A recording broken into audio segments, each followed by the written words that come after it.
Good evening, everybody. What's going on? What's up, Satellite Sun? What's up, Eva, Ms. Roy, RV Winkle? Hi, everybody.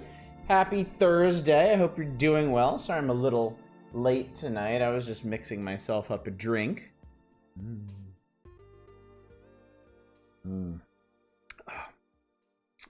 Doing Cosmos tonight. I have perfected the formula for myself.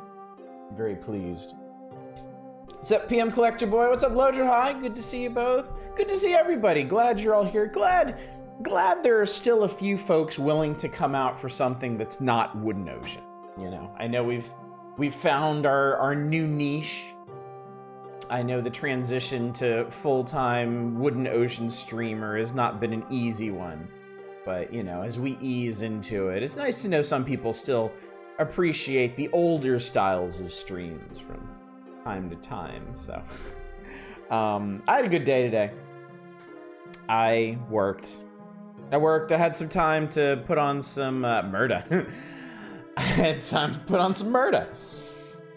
I had time to put on some Next Generation. I actually watched some really good episodes from season 6. I was starting to worry. I was starting to worry lately that they might be running out of ideas. But today I watched the Chain of Command 2-parter, which is really, really good.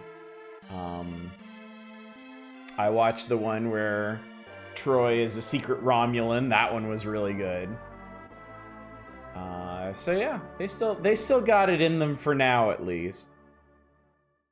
I was looking ahead. I was looking forward in the episode listing, and outside of like 1 or 2 episodes that I remember watching as a kid, and another 2 or 3 that I know by reputation, I don't remember anything else. I watched one episode today. What was it called? I had zero memory of this, zero cultural recognition of this. Until I watched it today, I had no idea it existed. Achiel. I watched an episode called Achiel, and it was like brand new to me. I knew nothing about it going in. That was a weird experience. Chain of Command is the rare 2-parter where the second half is better than the first. Yes. Oh my god, yes. I'm glad you mentioned that, Ms. Roy, because, you know, Next Gen seems very happy to do 2-parters, bridging seasons. And every once in a while, they'll do a 2-parter in the middle of a season. But in general, the first half has a pretty good premise, and then they just kind of drop the ball in the second half. But not Chain of Command. Not Chain of Command. That one's good all the way through. What's up, PM Collector Boy? Arcane was one of my favorite Cosmopolitans. Is something called Pink Punk. Had a tiny piece of candy floss floating in it. It was a TGI Fridays drink. Funny thing is, I normally can't stand candy floss. That's interesting. This one is probably sweeter than normal because it's not using conventional ingredients. In like a normal Cosmopolitan is vodka, triple sec, which for anyone who doesn't know is orange liqueur, lime juice, and cranberry juice. Those are like the 4 key ingredients to it. Well, I have a lemon tree out behind my house, not a lime tree. So I am, however, blessed with a particularly delicious brand of lime-flavored vodka. So I just use that. So this is lime vodka, triple sec. And then this one was a happy accident. I meant to get 100% cranberry juice. What I got was 100% like mixed juice, but with a heavy cranberry lean to it, which is nice because it's actually not bad to drink on its own either. Cranberries themselves, cranberry juice on its own can be really bitter. So it's a bit more flavorful than a normal Cosmopolitan. And then I started putting a little bit of simple syrup in it to sweeten it up because my wife prefers sweeter drinks. So. And yeah, It took me a while, but I found proportions that are just absolutely delicious. I love it. Went to Target today because I had a prescription to pick up. Spent a lot of money. Realized after I went home that I forgot to get medicine. Oh, I have to go back tomorrow. Pray I don't spend any more money. I'm gonna try and remember to stop at Trader Joe's on the way home from work tomorrow. I have run out of a lot of stuff, and it's fine. I just went out for lunch today.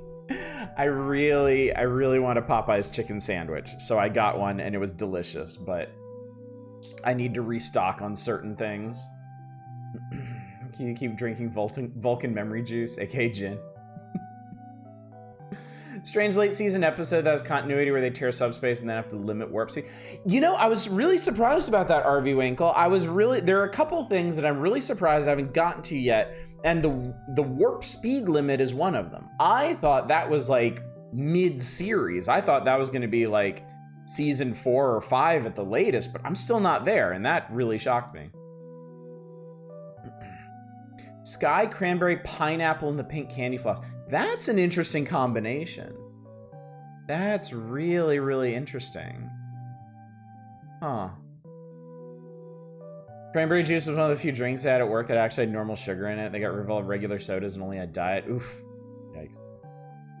Also, good evening, 2Hit. Good to see you. And Lodra High, good to see you as well. I agree with your wife. Sweet drinks all the way. Yeah, I definitely have a sweeter palate for alcohol than a lot of drinkers, I think. We drink a lot of sweet white wines, Moscato and Riesling, lighter rosés and such. And so I've learned to make a lot of my cocktails sweeter, which I mean is super easy.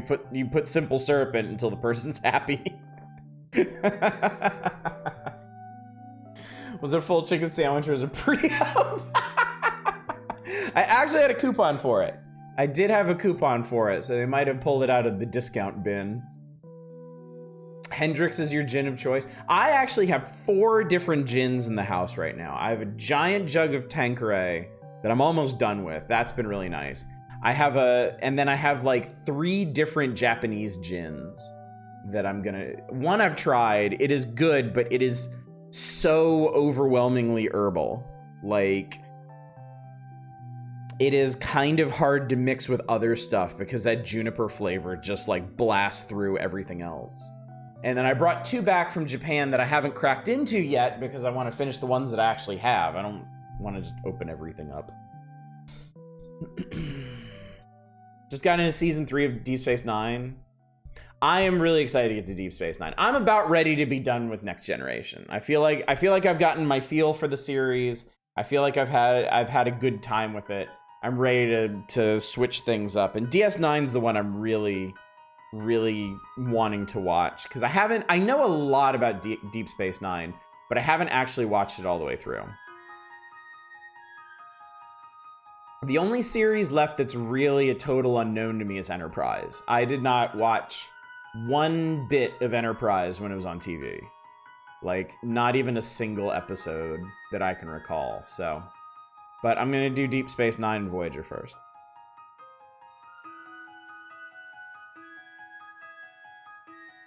Tanqueray, Gatorade by the tanker. Years ago at the Renaissance Fair, a friend got me a chocolate wine that was pure heaven. Haven't found against us. Oh, Lodra High. What is it? Hang on, let me look this up.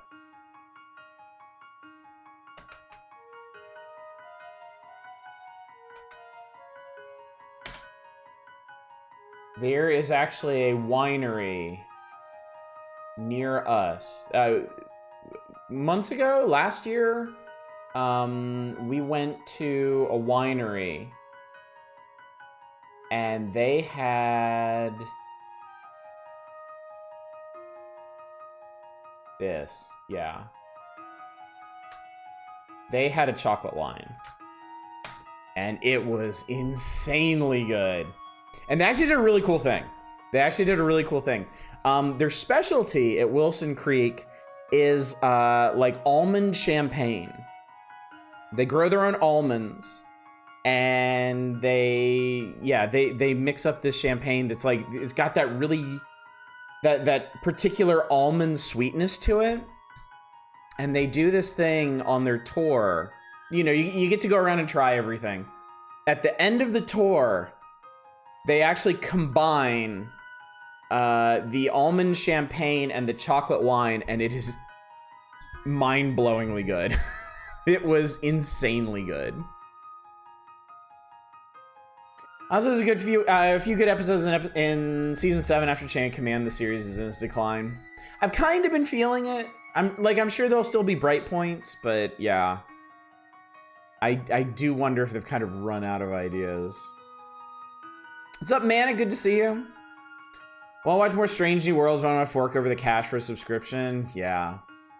Yeah. I've been pretty satisfied with Paramount Plus. Just because I am on a quest to watch all of Star Trek, so I'm like, I feel like I'm definitely getting my money's worth. I am constantly watching Star Trek. And I've actually been looking at a couple other shows on Paramount Plus that I might start watching too, because they look kind of neat. There's a lot of stuff on there. But yeah, if you're just in it for one series, I don't know, unless you want to subscribe for like a single month and then cancel.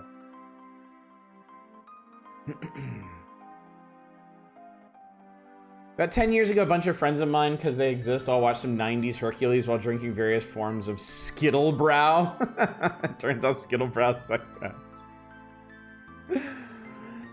One of my rubies bought a Japanese whiskey called the Shinobu. He's a butt and hasn't opened it, so I can't say how it was. There are so many alcohols just called the something in Japanese, and it's really funny. Watch Jon Stewart on Paramount Plus. I always recommend that I watch the roast of Donald Trump. I don't even want to see his face. Yeah, I feel you on that. I have made it exceedingly clear to Paramount Plus that all I give a shit about is Star Trek, and it seems to understand. I finished watching Next Generation for the day, and it's like, how about some Voyager? How about some Lower Decks? How about some Picard? Okay, maybe not that one. But the other ones, yeah, you know what I like. Hawaii Five-0 actually rules on and is on Paramount. Even better, fermentation reduces oxalates. I could actually drink an almond wine. Nice. You should watch Lower Decks too. Lower Decks is fantastic. I mean, if you can hold out until Lower Decks season 5 airs, you'll be able to watch all of Lower Decks in one go. How about some Babylon 5? Where can you even watch Babylon 5? Now that I'm thinking, now that you've mentioned it, how do I watch? Where is it? Where'd you put it? Is it streaming anywhere?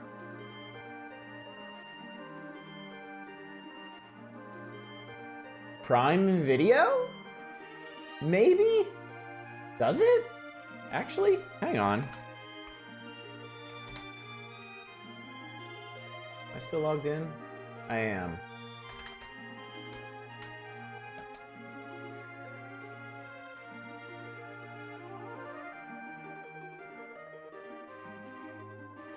Maybe not? God, why is it so hard?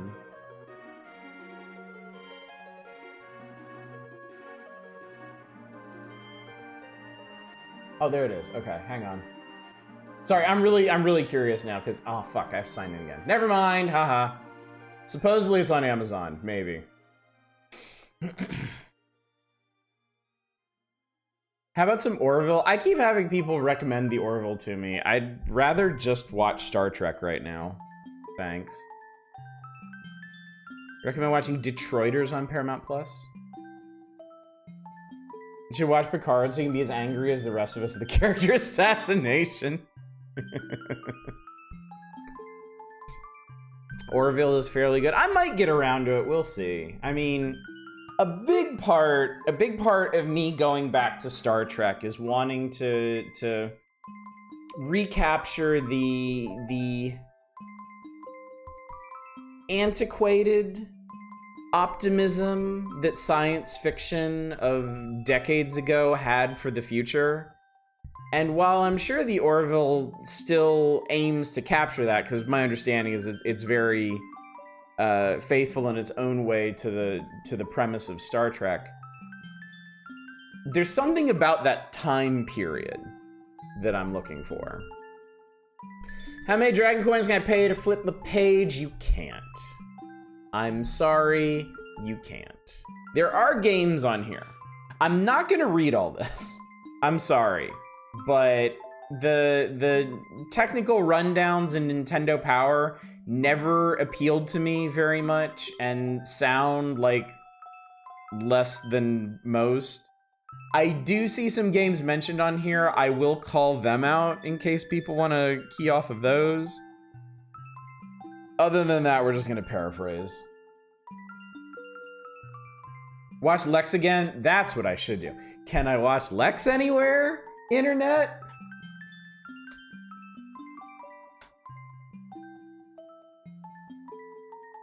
Amazon Prime Video.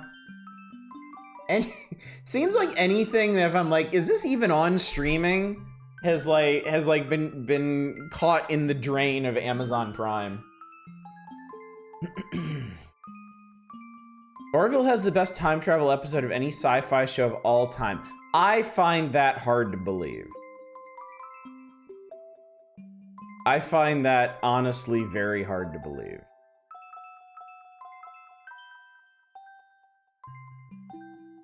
We're all sharing the same brain cell. Oh, you're looking forward to it. I mean, we'll see if there's anything interesting in here, but I don't know. I'm not convinced. Anyway, speaking of which, let's make some progress, shall we? Schedule reminder, tonight is the Power Hours. Tomorrow night, if you're more of a Sega kid, we're gonna be going back to the old Sega Master System Odyssey. It's been 4 months since we did the last one. So, I am eager to do another one and get back into that habit. We'll be back to the Power Hours on Saturday, so wherever we end tonight, we will pick up on Saturday. And then I am going to be streaming on Sunday, and Sunday is going to be our 6-year stream-anniversary celebration. I'm not going to be playing anything, we're going to be talking, we're going to be hanging out and chatting all night, but yeah. And then Monday is back to Wood Notion. Oh God, my brain is churning over all the things we learned about Wood Notion last night and what else we may find on Monday. So I'm very excited. Celerebration? Yeah, I'll be sure to bring some celery. Curious how it hold up against Doctor Who's Hellbent. I have a very odd pick for...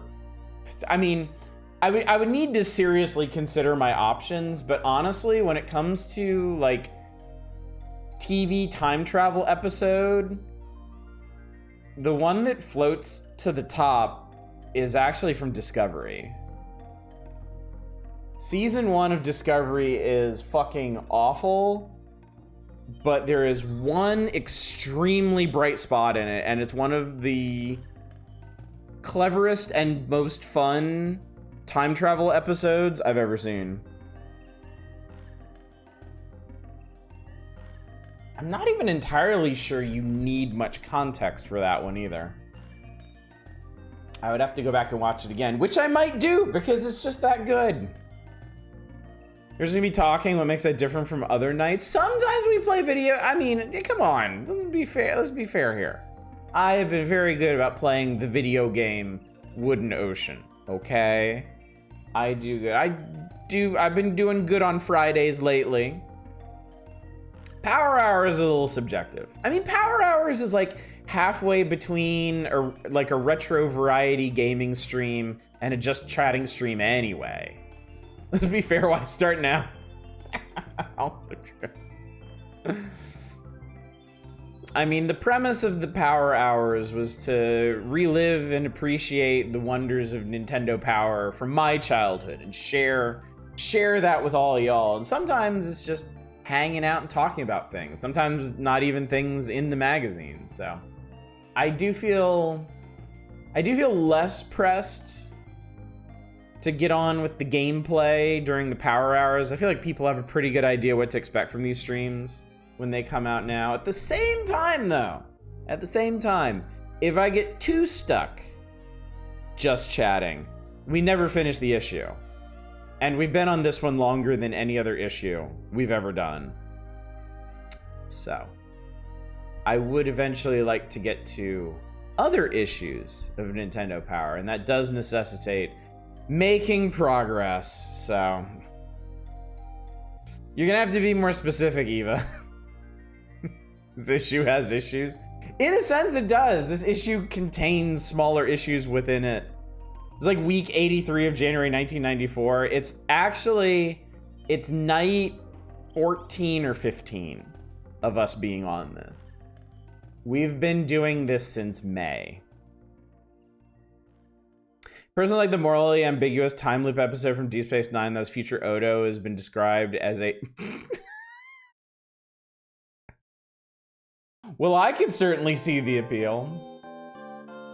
All right, chat, let's talk about what Nintendo Power considers sound success. A race car revs and screeches from the starting line. A guitar screams out the opening riff of a classic rock tune.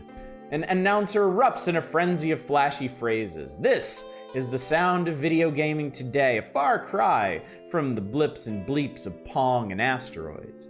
How does the Super NES generate sounds, and what new innovations are being made by Super NES game developers? Read on and discover the secrets of Super NES sound. Sounds like they're describing rock and roll racing. I thought the same thing. And perhaps they did. It'll be interesting to see if they actually mention it on here. All right, Tech Talk. Not many players buy a video game because it has great sound effects and music, but the soundtrack adds excitement and realism to the action, just like the soundtrack of a movie or TV show. Process of creating sound, more complicated. Computers don't understand music any more than we would understand language of aliens from deep space. Super NES needs musical or sound signals be translated by a program called a sound driver. Only then can the CPU understand the sound signals and send them to the sound CPU, the digital sound processor, and DA converter, where the signals become compatible with television or stereo sound system. Every game is equipped with a sound driver as a program that converts music, instructions, and data in the game's read-only memory into Super NES data. But as you're about to hear, not all sound drivers are created equal. Company acquires Super NES development because a standard sound driver is part of the package. Some companies use this, other companies develop their own. Digital to audio converter, gotcha. Custom-made sound drivers often include innovative features that were created to use the sound system in ways that were not thought of when the original sound driver was developed. Okay, so it seems like this is going to focus on some of the custom sound innovations that some developers have come up with. Cool. So down here is a flowchart for nerds nerdier than even I, showing all kinds of inputs and outputs. Inside the Super NES sound system, the sound CPU controls the game music and sound effects. It receives information from the main CPU and game pack ROM and sends it to the sound system RAM and the DSP. The DSP, the digital signal processor, uses the information that it receives from the sound CPU and RAM to create the game sounds. There is also 512K RAM here. Audio nerds scare me and I studied this shit. Not dark, no, do not invoke that name here. I hope he doesn't show up like Beetlejuice or something. Musical score and digitized sounds are stored here, and then the digital to audio converter converts a digital signal from the Super NES sound system to analog so that it can be sent to the television or stereo. It's okay, Spice, they aren't real, they can't hurt you.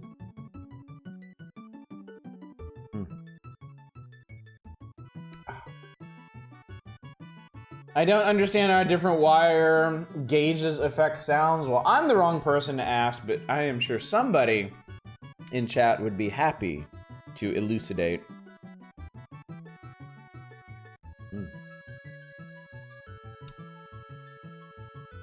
Sound innovations. Creating sound effects and music for Super NES games is a laborious process, yada yada yada. Do the things, yada yada yada. Some companies that develop games for the Super NES have created sound drivers that give designers more feedback. Software Creations has been a sound innovator for many years. Their projects include Plock, Super Off-Road, Spider-Man the X-Men, and the sound work on Rock and Roll Racing. So yes, it was mentioned here. The software creation sound driver written by technical director Michael Webb is faster than most. Richard Kay, Software Creations managing director, says, quote, "The secret of our system is sheer speed. Our tools can compile music instructions into Super NES data and transmit the data to the Super NES almost instantly. This makes the process very interactive," end quote. The system is also quite versatile. Quote, "We do not use straight samples when we create music and sound effects. We can sample a trumpet sound, for example, and manipulate it to sound like many other instruments," end quote. That's cool. Ability to manipulate sounds allows the sound designers to make many different sounds out of only a few samples. Not me, I have a friend that understands audio stuff quite well, but I'm just at music sound purdy, yeah. I know nothing more about audio engineering than I needed to ensure that you, the viewing audience, could hear both me and whatever's going on here.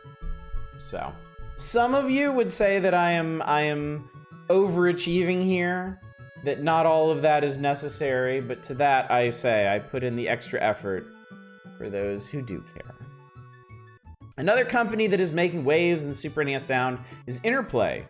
Their ARDI, Advanced Real-Time Dynamic Interplay sound system, was used in the creation of such recent hits as Out of This World, The Lost Vikings, Clay Fighter, and Claymates. Like the software creation sound driver, the RD sound system allows for quick feedback to the sound designer. The system has a MIDI, which stands for Musical Instrument Digital Interface. I think I knew that at some point and forgot. Plug that fits into a Super NES game pack slot. Within its innovation, sound designers can compose music with a synthesizer, input the MIDI file into a Super NES, and listen to how it will sound immediately. That's cool. That's actually really neat. They designed a MIDI interface straight from a synthesizer to a Super Nintendo. I went to school for audio engineering. That was nearly 20 years ago. Damn. Got a tiny bit into audio engineering when I was studying music as a teenager, and I noped out of those classes after a bit. I just wanted to play the piano and the flute. I feel like I'm too romantic to understand that, but I trust you. What's up, Aralnabor? Good to see you.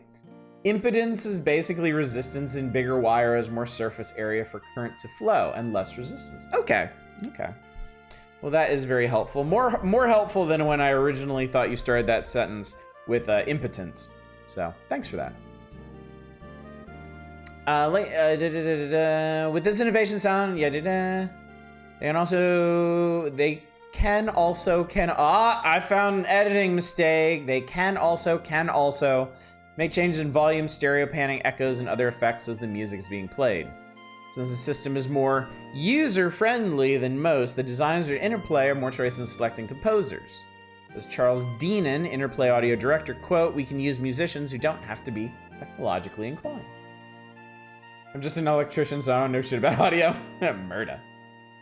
Audio engineering is part music, part electrical engineering, part IT. Yeah.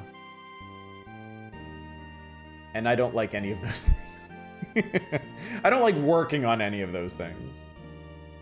It is cool to learn about electrical stuff. I lied. I do think electrical engineering is neat. When I was a kid, I had one of those like kids like experiment boards. It was basically like a little cardboard workstation that had a whole bunch of different electrical components on it, like transistors and capacitors and all kinds of things. And then there were little springs, and the kit came with a bunch of different wires of different length that were stripped at the ends.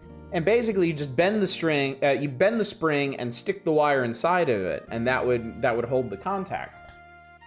And there were all kinds of things you could wire up with it, from like basic blinking lights and stuff to your own home radio, which was really, really cool. And I really liked that thing. I had a lot of little science sets when I was a kid. I think that one was my favorite. I think that was the most interesting. Although I'm not sure how much I actually learned about it. Like I have a basic understanding of capacitors and whatnot, but it didn't go much deeper than that. Editing error found. Editor must now be whipped 20 times. I had to solder my own I/O jacks and make a tone generator in one of my classes, and they didn't give us the alligator clip frames to actually hold the stuff. So having to do 3-hand tasks with 2 hands. Ooh, yikes. That's scary. I got to do soldering in 8th grade over the summer when I went to a robotics camp at the college in Charlotte, North Carolina, and that was super fun. I really enjoyed that. And we did have the alligator clips, so that helped a lot. The Arty sound system also allows for long songs with very little repetition. The sound driver reads the musical score directly from the game pack's ROM, instead of drawing from the more limited RAM of the sound system, so that the piece of music can have a bigger and more complicated score than most video game music. The extra space in RAM also gives more room for more digital samples. Soldering is surprisingly relaxing, yeah. I feel you on that. I enjoyed it a lot. Partly because it's also empowering to know you can just fix whatever you may mess up. Yeah, exactly. Yeah, it was nice. It felt a lot lower stakes than a lot of like electrical and mechanical stuff I've done in my life. All right, God help us, but I'm gonna read this Bubsy sidebar because I know what y'all are really here for.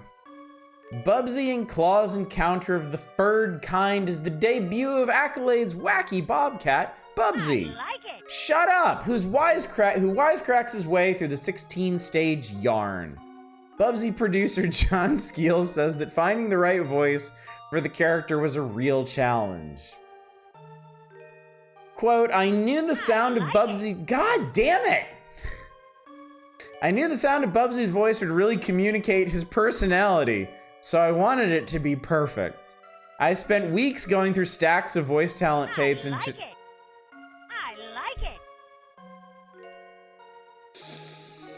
And just didn't find what I was looking for. I like it.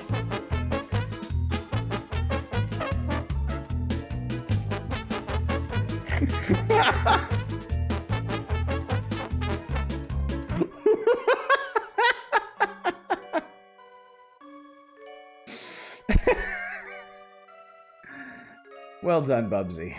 Well done. Spent weeks going through stacks of voice talent tapes and just didn't find what I was looking for. After a long fruitless search, John got a call from a Sacramento voice actor, Brian Silva. Quote, we spent an afternoon trying different voices, a Brooklyn accent, a Jewish accent. Oh my God, chat. Oh my God, chat. Can you fucking imagine?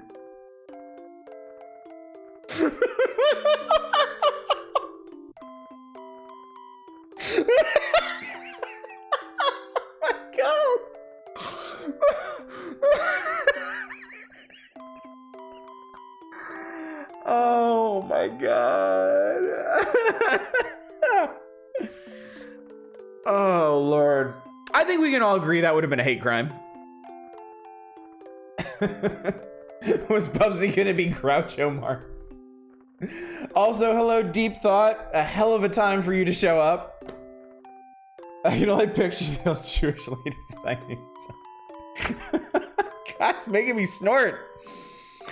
Anyway, they tried many things apparently until we settled down and got the right sound. Then John digitized Brian's recorded voice and sped it up. Results were the perfect combination of... Oh, God. The results were the perfect combination of Daffy Duck, Bugs Bunny, and many other classic tunes that provided inspiration for the design of the character. How dare they? Try to get Mel Brooks, we couldn't afford him. Best time learning about audio and our favorite character. It made Bubsy significant in video game history as one of the first Jewish game protagonists. Yeah, but I'm not sure in a way that anyone would want to remember, really. Bubsy, like a lot of other characters, would be much better if he sounded like Rodney Dangerfield. I still have to wonder how much money they paid everyone to be so excited about Bubsy despite the game. Okay, but seriously though, what are Jewish protagonists? That is a legitimately good question. I don't know.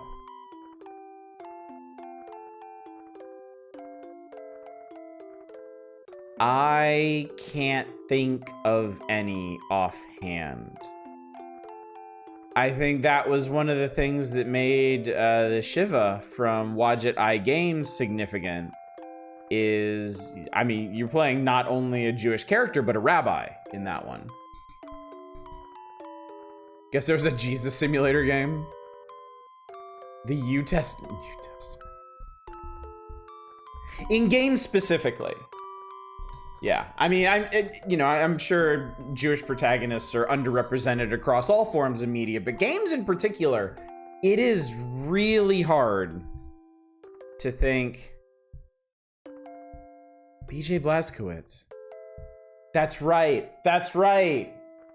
They go into that in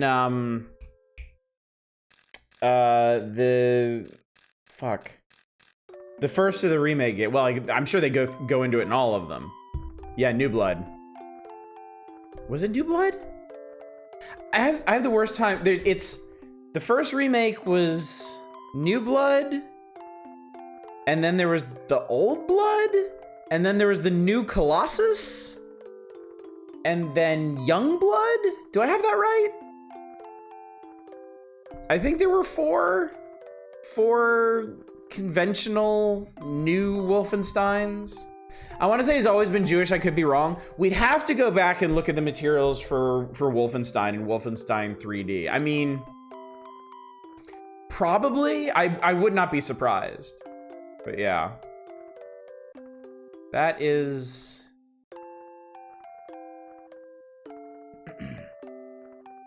Which Wolfenstein is that? There are quite a few games called Wolfenstein. Oh, that's unlisted. Oh shit, QuakeCon's on. I missed that. Wow, I didn't look at Steam at all today, did I?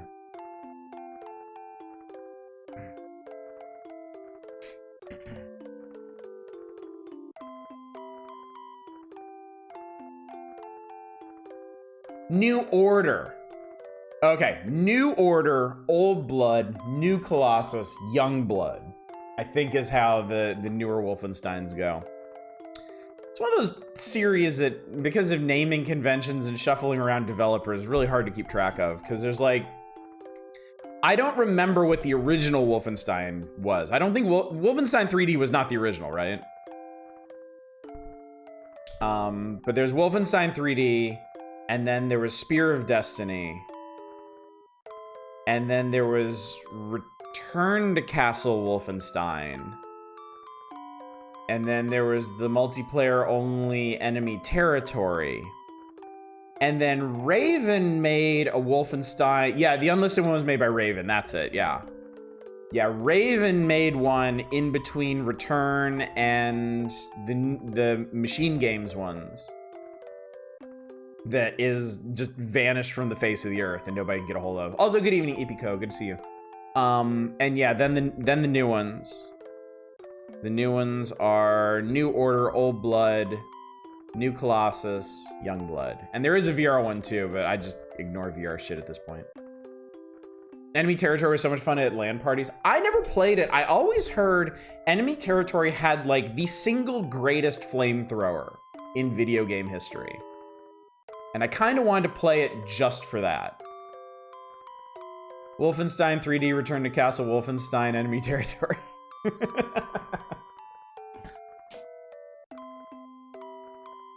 I would love to do some kind of series retrospective of the Wolfenstein games, but I don't think that's meant to be. For one thing, you can't get the Raven one. For another thing, the original Wolfensteins make me terribly motion sick. Like, really, really bad. There's also a Jewish character in The Last of Us 2. Okay. Well, not the main character, right? I mean, I think there's a fair number of games, mostly like adventure and RPG, that do, well, mostly point-and-click adventure, I guess. It's hard to think of Jewish characters outside of like a modern setting. Or at least semi-modern.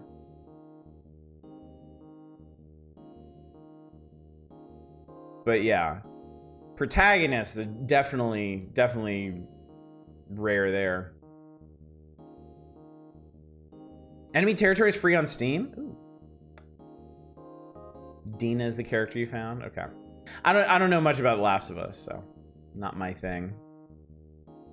Anyway, let's finish this so I can turn the page. There are 16 Bubsy-isms in the game, making for approximately 22 seconds of digitized speech.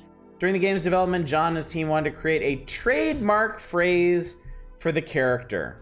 Whatever blows your hair back was a leading candidate. Then as Murphy's Law started taking its toll on the project, team members often quipped what could possibly go wrong. That caught on and became Bubsy's catchphrase. Castle Wolfenstein, Return to Castle Wolfenstein, okay, Castle Wolfenstein. Those were the originals, okay. Oh no, wait, I didn't read the rest of that, fuck. Well, in this case, I'm just gonna look it up.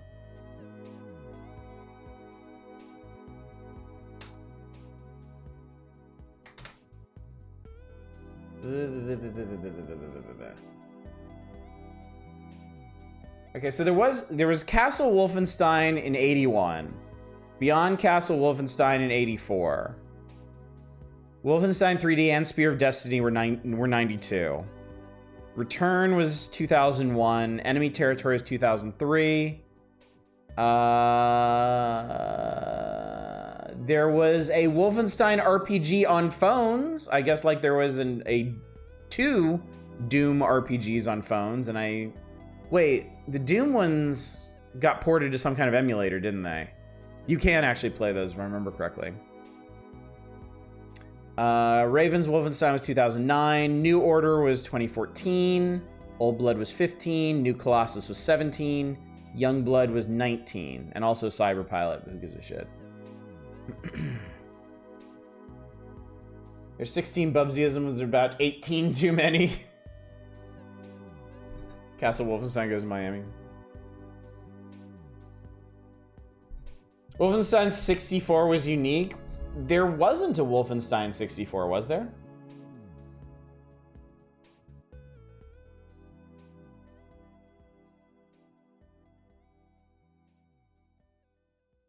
There is no Wolfenstein listed for the Nintendo 64.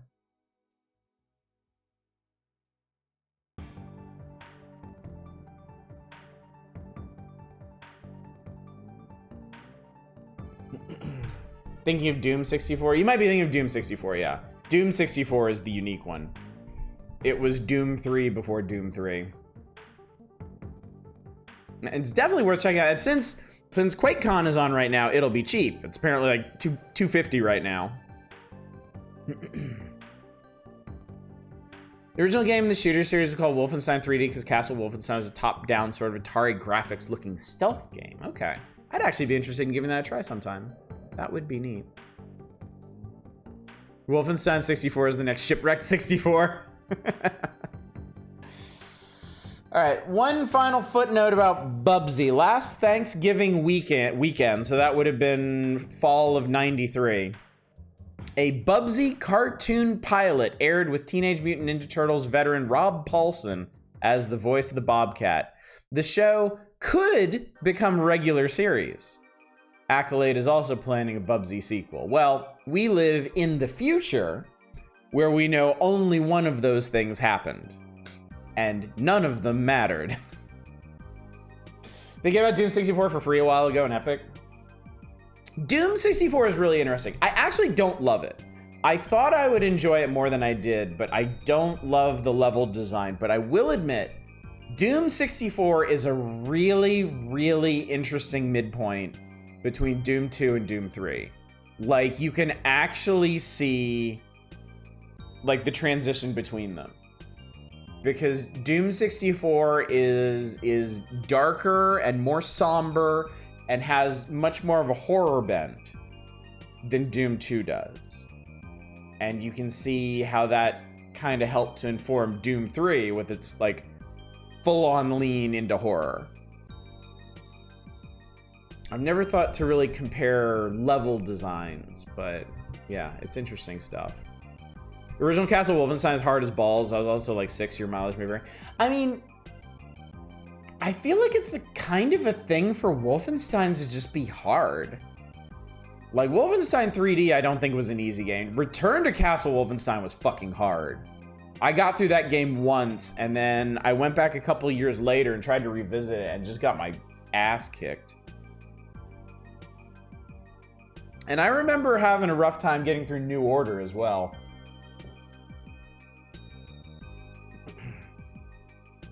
Doom 64 can be run on a potato. Its file size is puny compared to the other multi-gig games. Yeah. Never beaten Return to Castle Wolfenstein. Never clicked with it. Yeah, it's a rough one. Finished Doom 3 about 4 times. I don't mind it. Yeah, Return to Castle Wolfenstein was really... I'm surprised younger me actually did finish it. Got 99% of the way through Doom 64, and then something happened that pissed me off so badly that I put it down, never picked it back up. Probably the final boss. There is a huge catch with the final boss that if people don't know about is particularly awful. That was actually me and the Rise of the Triad remake that came out like a decade ago. I got all the way to the final boss of that game, and the final boss of that game sucks complete ass. So I dropped it. Yeah, you need the secret weapon. And the secret weapon comes in multiple pieces, doesn't it? Like, you have to find multiple secrets across the course of the game. And I think also use it? Like, I think, don't you have to, like, level it up or something by using it? Return to Castle Wolfenstein, unfortunately, has stealth missions. Yeah, from a time when stealth missions were not particularly well designed. Means you have to know it even exists, which I didn't. Yeah. That is always the big knock against Doom 64 that I hear, is the whole Unmaker aspect of it.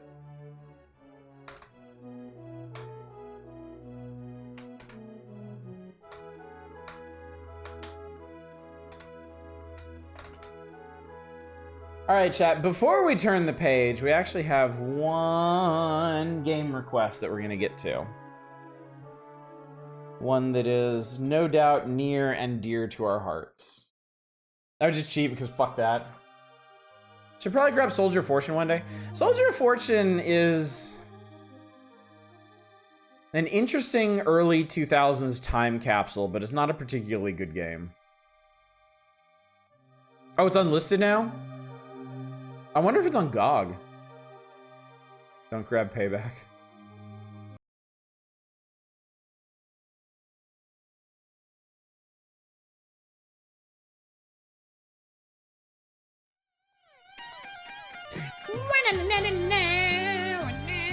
Oh my god, it's Wolverine. Crossover of the Millennium, chat. Spider-Man and the X-Men in one game? Fucking incredible. I hope I'm not too late. Nobody cares. Shut up. Ah, I love playing this level.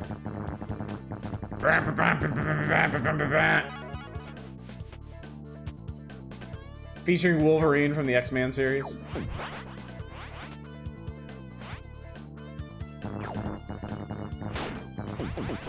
So for anyone who doesn't know, the first level of this game, you have to use Spider-Man and his spooter sense to find 20 security cameras out here and collect them all in a very specific order. It's great. Everybody loves this. Farts are the peak of sound engineering. Yeah, isn't it funny that they brought this up as an example of incredible sound design? They were probably actually talking about the music. I was got notified by the city I have to quarantine my cat for 10 days because he bit me. It's been more than 10 days since the bite already. Oh, so you're done. Cool. Only exceeded by the... Oh, God, the Game Boy version. Jesus Christ. I remember that piece of shit.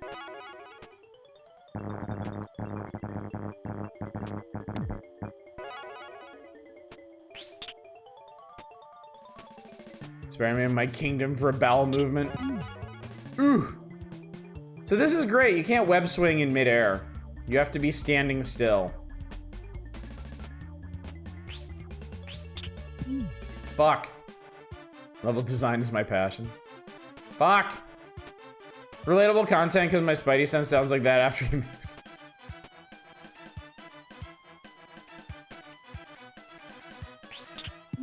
Fuck.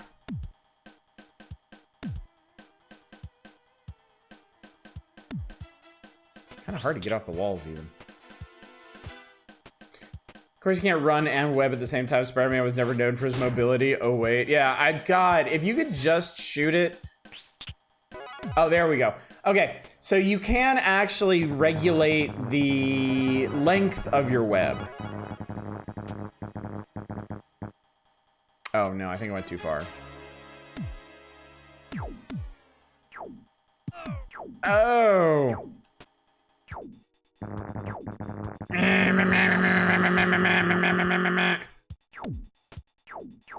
Is it this? No, it's not this way. Fucking shit. Also, Spider-Man can't, like, you know, shoot up or anything.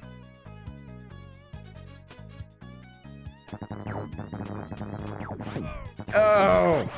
Oh! Poor Spider-Man getting shot in the face. Say the X-Men eventually. Why am I getting these cameras again? That is an excellent question. Do I have to go? Shit.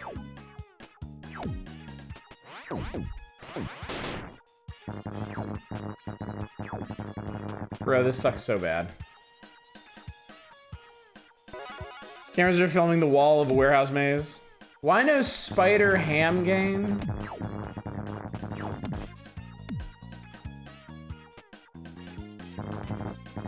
Anyone who's seen Across the Spider-Verse will know. Here we go. Okay, great. Excellent. Ow! Okay, cool. Alright, we're now done with this part. Okay, the next one is this is so stupid, man.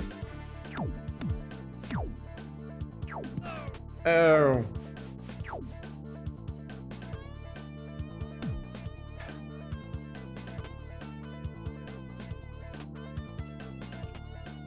So I need to go all the way down here.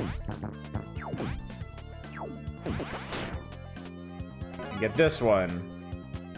I think that's the last one, but now I have to double back and collect a bunch more.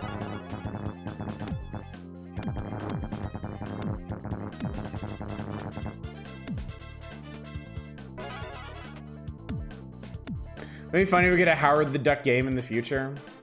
I mean, supposedly they're working on a Howard the Duck movie, right? I seem to recall they were gonna break the curse. Just yesterday, pissing on my friends by joking about playing Howard the Duck in their Marvel tabletop RPG. I did it, chat. Well done, Spidey. Welcome one and welcome all. I don't give a shit. Okay, fuck. I am trying to remember. Do any of these suck less than any others? Storm is pretty simple. All right, we'll do Storm this time. Feel bad for the alternate timeline where Howard the Duck is your anchor being. Ow. Ooh. Yeah, so this one's kind of like the, this one's kind of like the dam in, Teenage Mutant Ninja Turtles, right?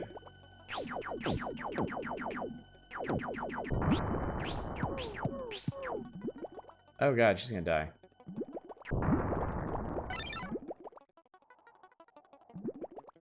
Wait, I can't. Okay. There we go. They all have awful stage design their own way. Storm's real name is a palindrome? I never realized that.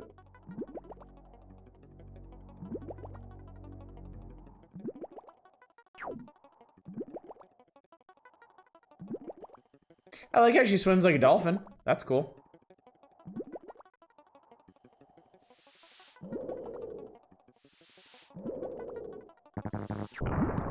Oh, I need to blow those things up. Okay, cool. Oh, that makes the water level rise. Oh dear. Gambit's decent, he only gets 52 shots for obvious reasons. Isn't Gambit's also like an auto-scroller too? Aren't you trying to outrun that giant wheel of death? I kind of dimly remember that. Okay, so that should let us go up here. Cool. Okay.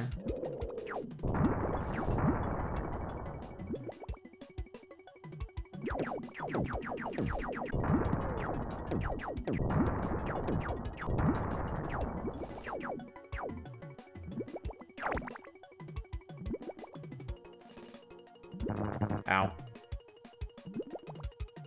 This is a game where Storm drowned and my friends and I shut off the game because it freaked us out so bad. Oh, did she like scream bloody murder or something?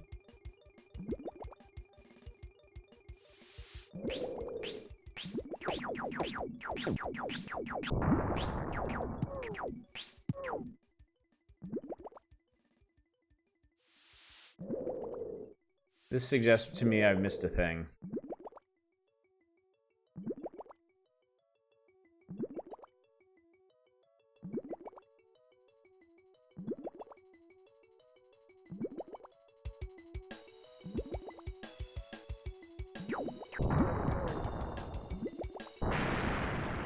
What the hell was that?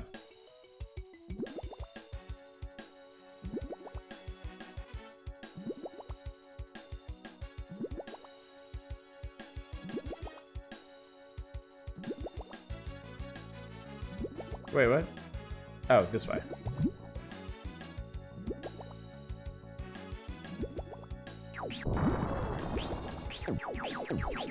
Wait, I'm not done. Shit. Oh no, no, no, no, no! Don't drown. She's gonna drown. She does kind of shriek like a banshee. I didn't like that. Let's do, what should we do? What's up, Toast? Saw someone go through this whole game not long ago. They're made of sterner stuff than me then.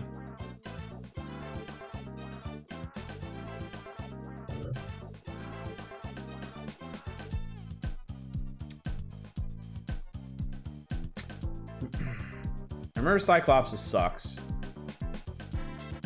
I remember Gambit sucks.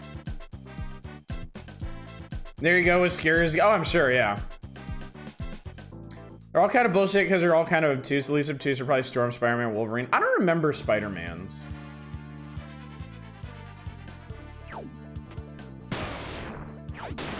All right, well, this is off to a great start. Ow! Bro.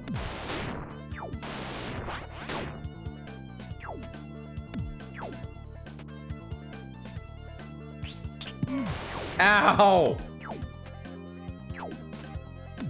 Remember being the first stage of Spider-Man's level can defeat Carnage and Venom at the end of the second? Wow, Carnage and Venom are in this? Damn. Okay, amazing, incredible. I guess I should collect spooters? I don't know why. Ow.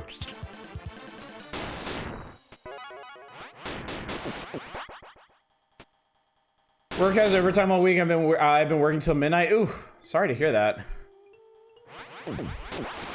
Does not sound like fun. Probably robots since arcade is involved, but yeah.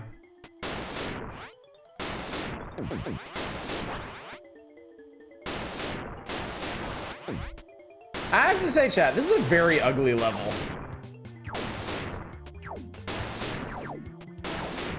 Like, I feel like they did a decent enough job achieving the aesthetic that they intended, but it's just a really ugly aesthetic. Like, I don't want to be in a level that looks like this. Just straight up. The bosses hired for the arcade hired for this are silly. Juggernaut is in one stage. You barely stay awake today. Maybe weather, maybe brain chemicals, maybe not asleep. Yeah, I'm hoping I'm not gonna like drift off at work tomorrow.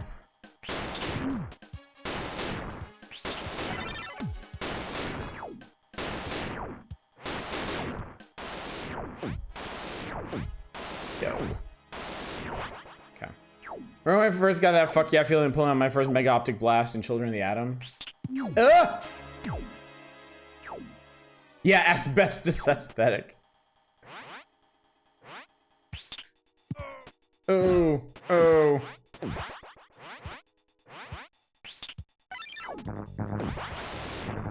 Spider sense. What am I? What? Oh my Jesus! What am I sensing here?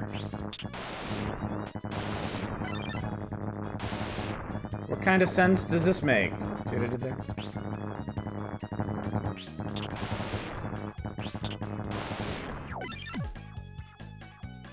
No, give me that. I want it. Woodly woodly woo.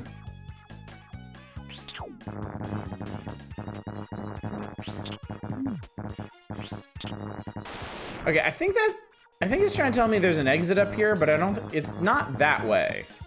So I think we got to go this way and around, maybe. Oh God. I feel like maybe I went and gone and fucked it.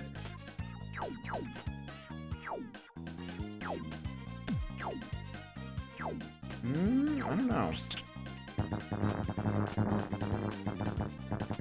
It's like up. Like I'm supposed to go up from here.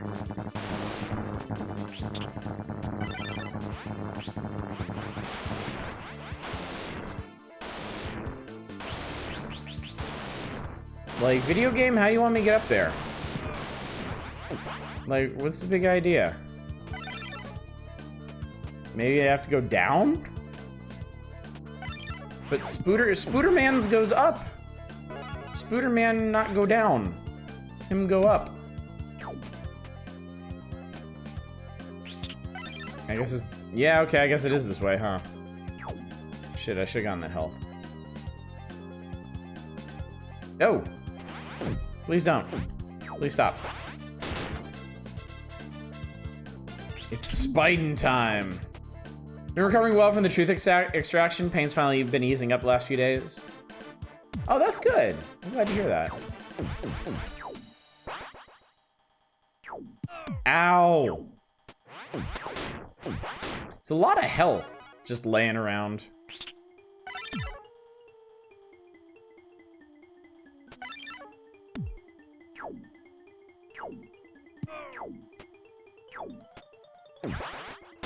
Feels like it's going weirdly good.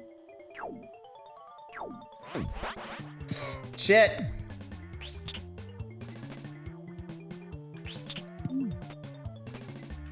Music is an interesting choice. Oh my God, who the fuck? Oh, the Shocker! Holy shit! I was expecting Shocker to show up. I guess I should have.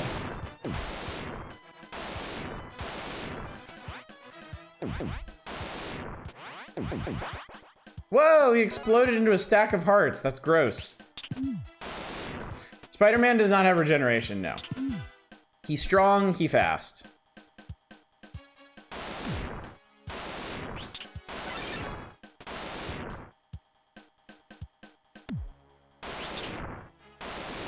Okay, come on, man. The web swinging in this game kind of sucks. Oh my God. It's the Shocker. What a shocker. There we go. Good Lord. No, come on, man. Oh my God. You can pull up, but the ceiling is high enough that you can't get off the ground fast enough. You have to do it from the platforms, which means you have to do it from here, which means you need to go down, but not all the way down on that first swing, because the upper platform is useless. Okay, thank Christ. I guess Shocker was like a mid-boss?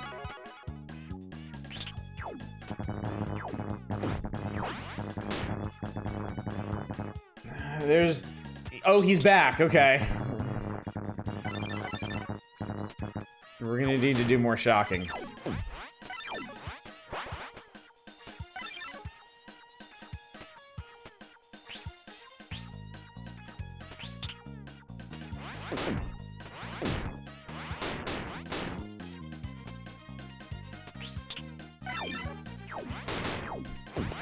I gotta admit, now that I'm getting the idea here, this isn't the worst game I've ever played.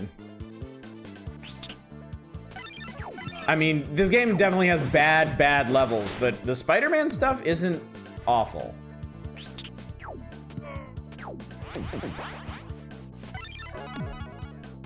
Spider-Man stages are like actually playable? Yeah, that's what I'm discovering.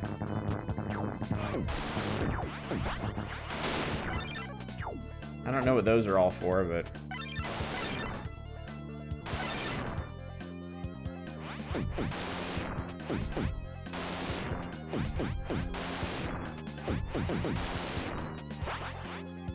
Shocker's not too bright. I mean, I don't remember him being very bright in the cartoon either, so that fits. Guess he's a robot. Accurate to the character. Yeah, I remember him being kind of a dim bulb in the Fox Kids series. Man, I loved that Fox Kids series.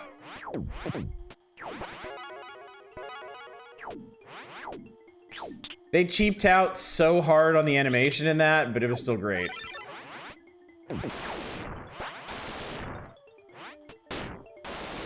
Shocker is dangerous because he's kind of dumb. Oh my fucking Jesus.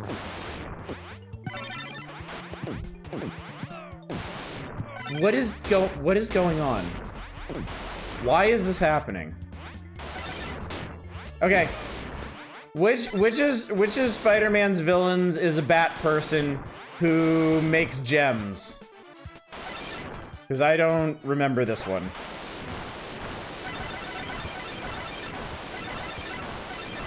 That's Red Reamer. Yeah, the animated series was so cheap.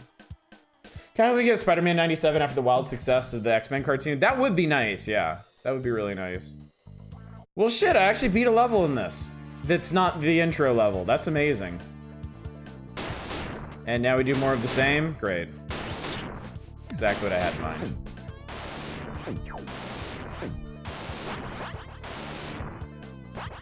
That's Howard Juhlman. Best part was where Jameson testified in court to the cheers of everyone in the gallery, including Jameson.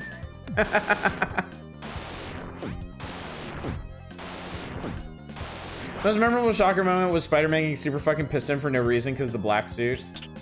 Yeah, they did the symbiote suit real well. Oh wow, okay. Okay, that's kind of crazy. They did a real good job with the symbiote suit in the Fox Kids series. Spider-Man was scurry in that thing. And then, man, once Eddie got the suit, he was a terror in it. It was so interesting.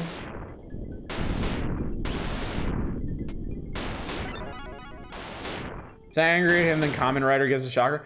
Whoever did Whoever did Spider-Man's voice in the Fox Kids series had really good range. Like he had the happy-go-lucky Spider-Man voice down, but like when he got the symbiote suit, like he was scary. Remember they revisit the black suit in the comics and your shit's gonna go down. Got him back in one game to be 2099 Spider-Man. That's perfect. That is absolutely perfect.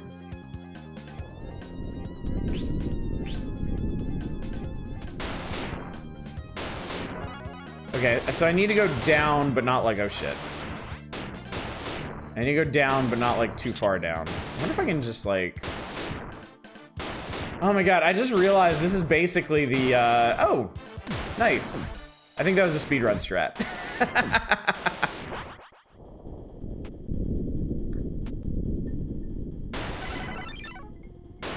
This is a Ninja Gaiden 2 level, basically.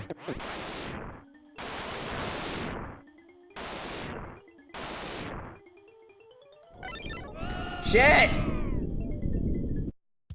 Okay, I think I'm done with this. I'm glad we made some progress in it, but it's far from my favorite game. So, yeah, totally intentional chaos. My real gamer moment happening right, right there. Bless me. All right, page turn. Oh, I need to move. Let me go sit with these guys over here, so you can see everything on this page. So good evening, Chaos and Zem. Good to see both of you, and Justin Brett as well. Spider fuck. Played a Marvel mobile game that introduced Shocker and Sandman a while back. The story team was like, 2 of Spider-Man's most dangerous foes join. I was like, who else besides Sandman then?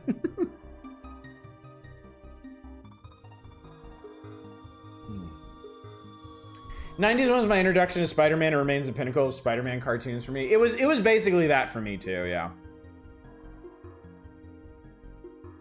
That was a lot of formative stuff for me. It's interesting because when I think of Spider-Man, like I think of like Alistair Smythe and the Spider Slayers. But like I have no idea when those actually showed up in the comic or if they were even like a big deal at all.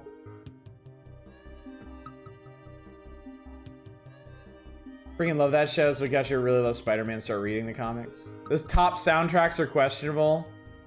I'm not spoiling them for myself yet. 90s cartoon did Man Spider, and that part was actually scary about it. Yeah, that was creepy. That was some creepy shit. Because if I remember correctly, it turned entirely into like a big spider guy before they turned it. Because, yeah, I remember that. His powers were on the fritz, and then he grew 4 extra human arms. And everyone was like, what the fuck? And then, yeah, he turned into an actual, like, spider guy. Like Jeff Goldblum in The Fly. And that was really fucked up. Alright, so what's all this about? Mood music. In addition to making technical innovations, developers are coming up with new ideas for types of music and sound effects to be featured in Super NES games.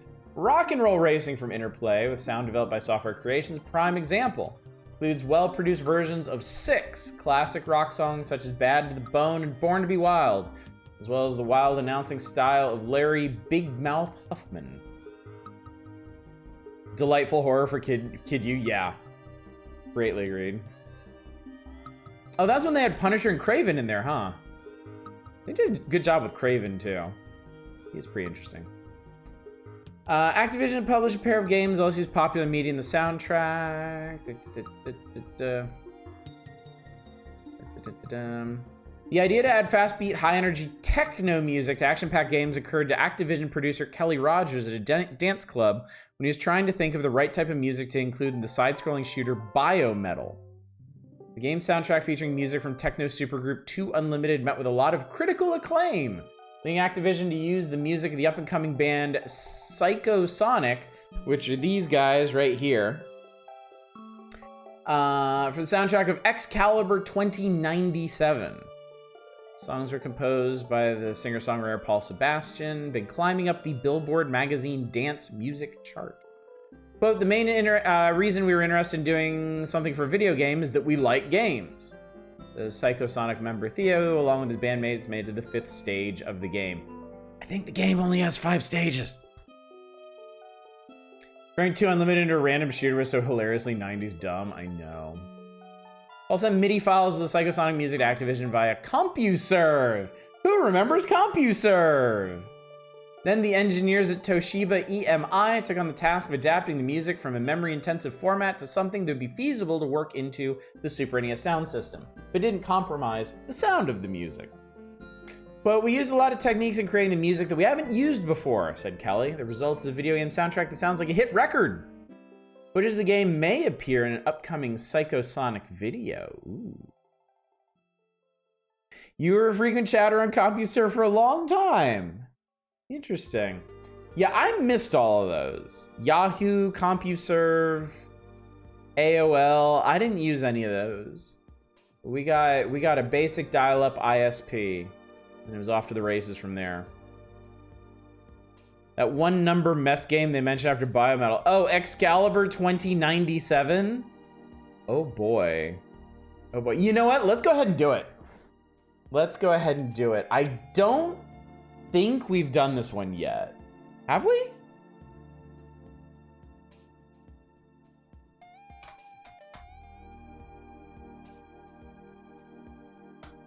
No, I think what I'm thinking of is Run Saber. I think X-Kaliber is coming up. Tradon, what's up, buddy? How you doing tonight? Nope, not that. How is it going? You're just in time. We're gonna play a game that I don't think has been released yet in the Super NES timeline. I should use a couple of the free internet services from then. Net Zero back when it was actually free. The local services offering free internet too, and just switch between them depending on who was going faster that night.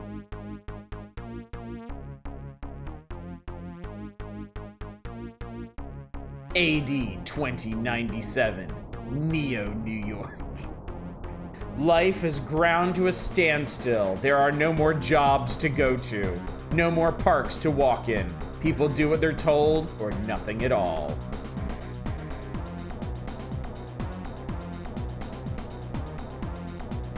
A warlord named Raptor rules the city. He runs Neo, New York from a global mob and runs it without mercy. Raptors unleashed an army of ruthless, mutating morphs upon the city to enforce order. That Geese Howard? Maybe young Geese Howard? Shit, it's reality. Only two people stand in Raptor's way, a man named Slash and a woman named Alex. Slash wields the magic sword X-Kaliber.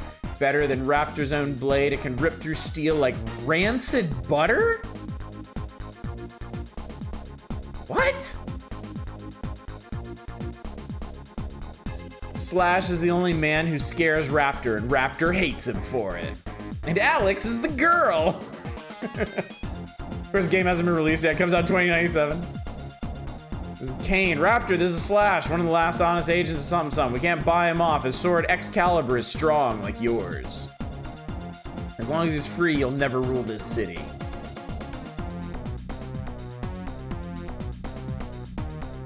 This is the woman, Alex, Slash's partner in Special Forces. We can't buy her either. Slash and Alex are the only agents we don't own. They dare to rebel against your authority, Raptor. What should we do? Kane, anything we can't buy, we take. Bring me Alex, then Slash will come to us.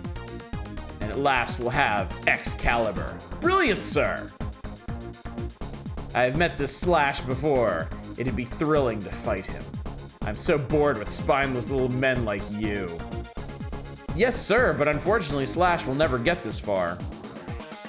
Of course not, you'll see to it. It's an Americanized Japanese game. It has to be. It has to be. Wait, this is a fighting game. Wait, no. This is like a platform brawler, but it has, like, the two-player mode is a fighting game. That's what it is.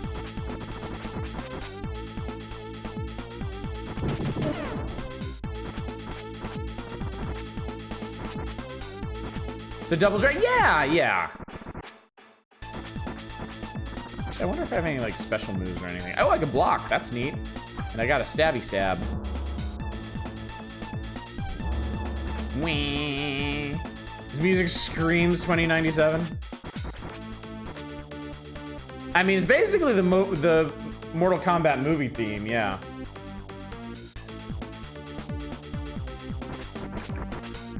Cola? Cola. Oh god, I should have blocked that. Ow. Slash, you dipshit. Cola. Hamburger. I am powerful now. I have America powers. Who's this nerd? Game related to One Must Fall 2097. I have no idea, Slam Tower time. Oh fuck. Oh Jesus. Oh god. Oh no, I've been hit. Oh, he's vomiting on me. Stop it. So gross. Ow. Oh, I think I pissed him off. The camera's a little wiggly wobbly. Ew, he vomited on himself and melted himself. That's so gross.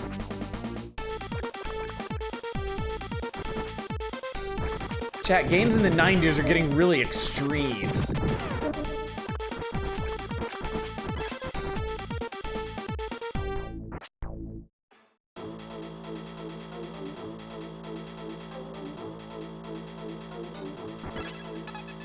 I think that was probably a soda.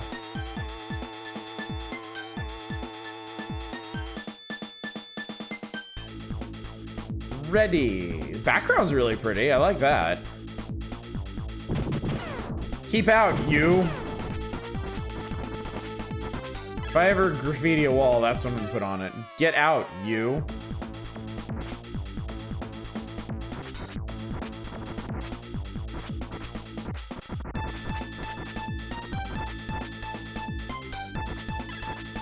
Why a sword, though? Why a sword? Oh my god, it's Blanca. Another man with a bad tattoo. No one insults my rose, boy. My thorns are gonna cut you real bad. Swords are cool, Sarah. I agree. Also, good to see you tonight.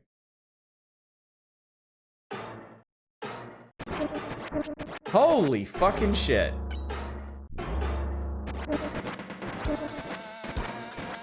What do you want me to do about this video game?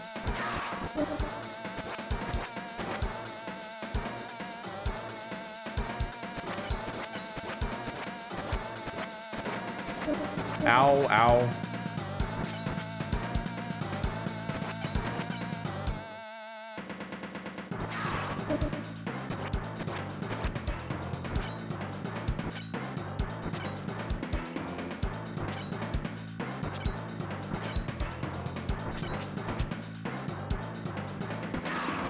Fuck.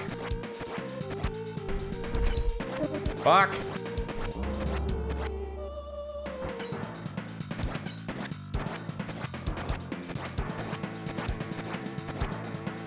You know your sword doesn't seem particularly special.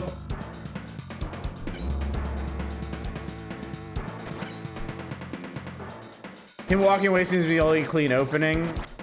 I agree.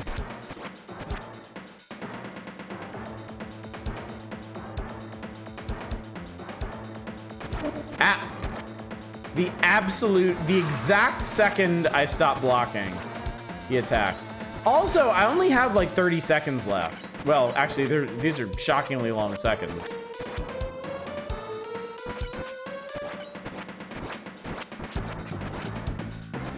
Fuck you.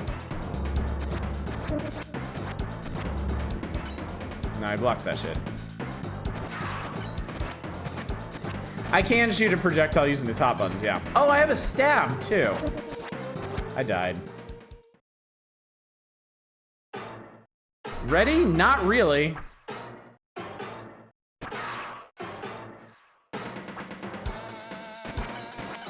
The stab might be the way to go.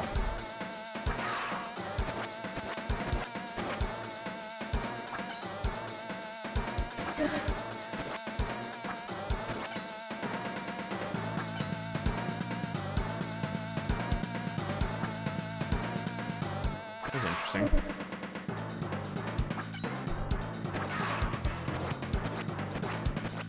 Yeah, that actually works a lot better.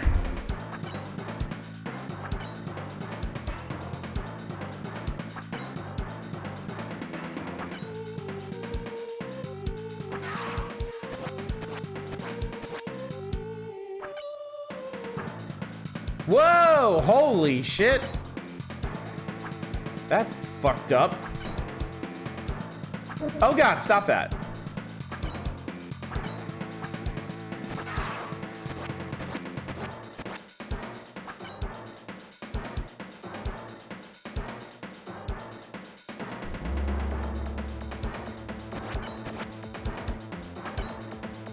I don't love this fight.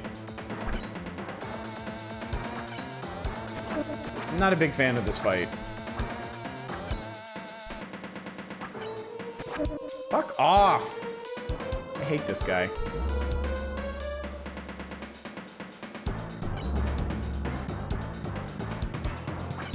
Or if time runs out, or whoever's ahead of you just lose. I think you probably just lose. This is really obnoxious.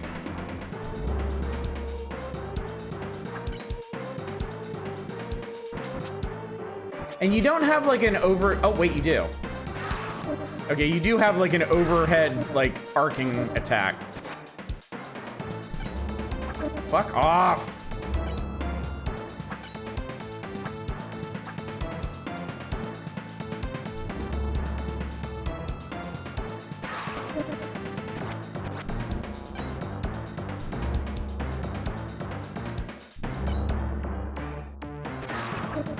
Shit!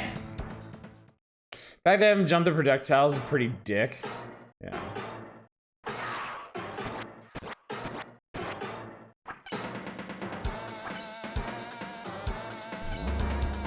Whoa, he can do that right from the start? Why didn't he do that the first time?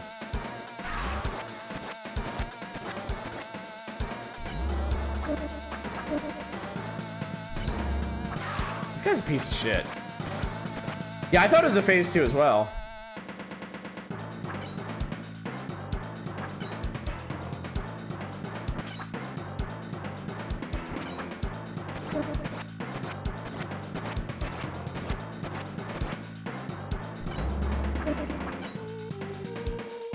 Did phase 2 exist back then? Oh yeah, of course. So, okay, it seems like he has programmed counters for all kinds of things. Yo, this sucks. This sucks. We're gonna have to revisit this piece of shit eventually. It'll show up in the magazine, but yeah, I hate that.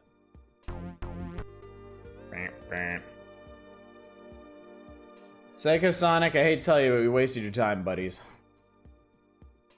Actually, this is being a phase 2 bug where phase 2 didn't reset on death. You know, that's a thought too.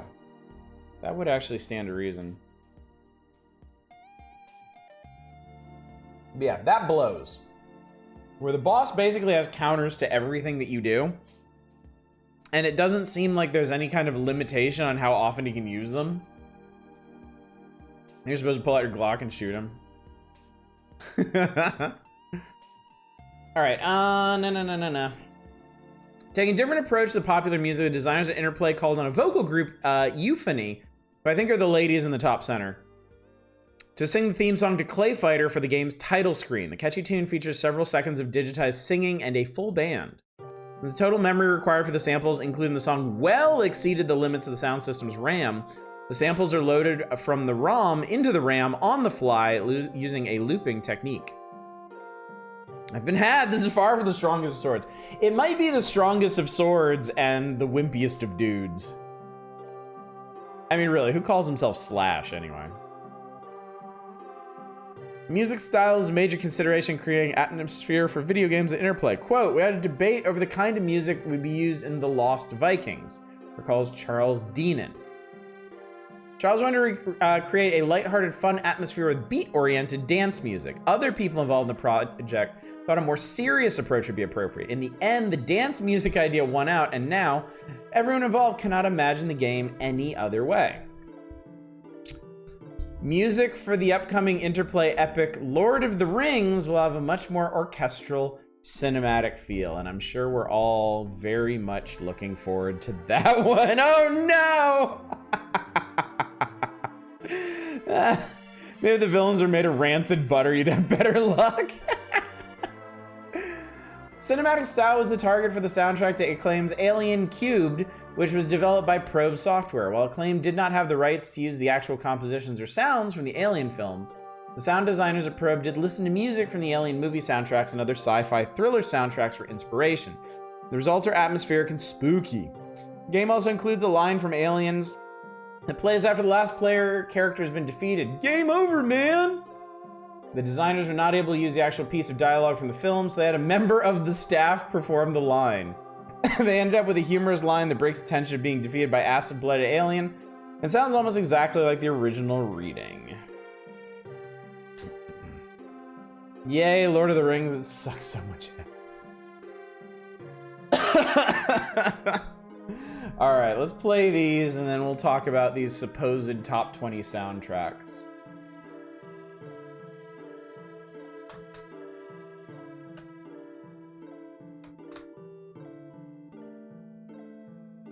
I'm excited about any game that sucks so much ass, chat. Oh, the sucking.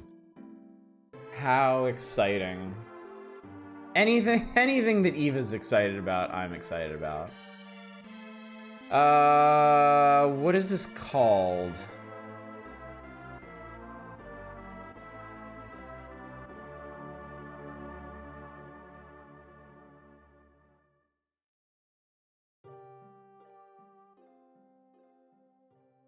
What is the actual name of this? Because it's not sorted under L or T.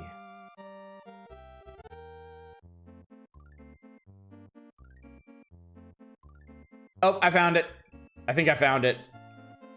J.R.R. Tolkien's The Lord of the Rings Volume 1, I think. Oh fuck, I have two ROMs. One is Volume 1 with the number 1, and one is Volume 1 with the 1 spelled out. Which one do I do, chat? I can't decide. I'm very conflicted.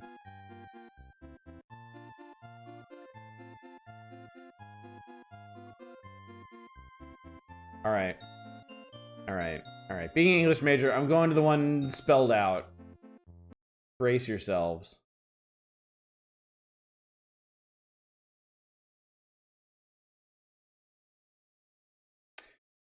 Why not both? There are actually many reasons why not both.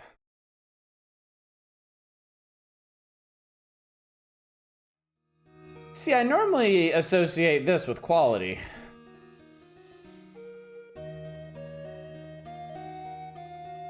That's a book. Interplay Productions presents J.R.R. Tolkien's The Lord of the Rings Volume 1. Book 1. Chapter 1. The Hobbit folk lived in peace in the quiet town of Hobbiton. Frodo Baggins lived unaware of the danger that surrounded the magic ring he inherited from his uncle Bilbo. There was only one piece of punctuation in that entire thing. It was in the evening on a warm spring day when Gandalf the wizard paid Frodo an unexpected visit. He had returned to tell Frodo the story of the ring. Gandalf had a look of worry when he finally spoke. You must know the truth about your ring. This ring is the one spoken of in ancient elven verse, 5 periods. 3 rings for the elven kings under the sky. 7 for the dwarf lords in their halls of stone. That's 10. 9 for mortal men doomed to die. 19 rings. That's a lot of rings. And yet they still made one more. One for the Dark Lord on his dark throne. Land of Mordor, where the shadows lie. One ring. You know this part.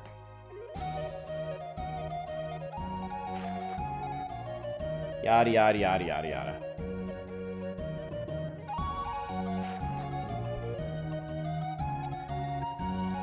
Am I supposed to be singing this right now?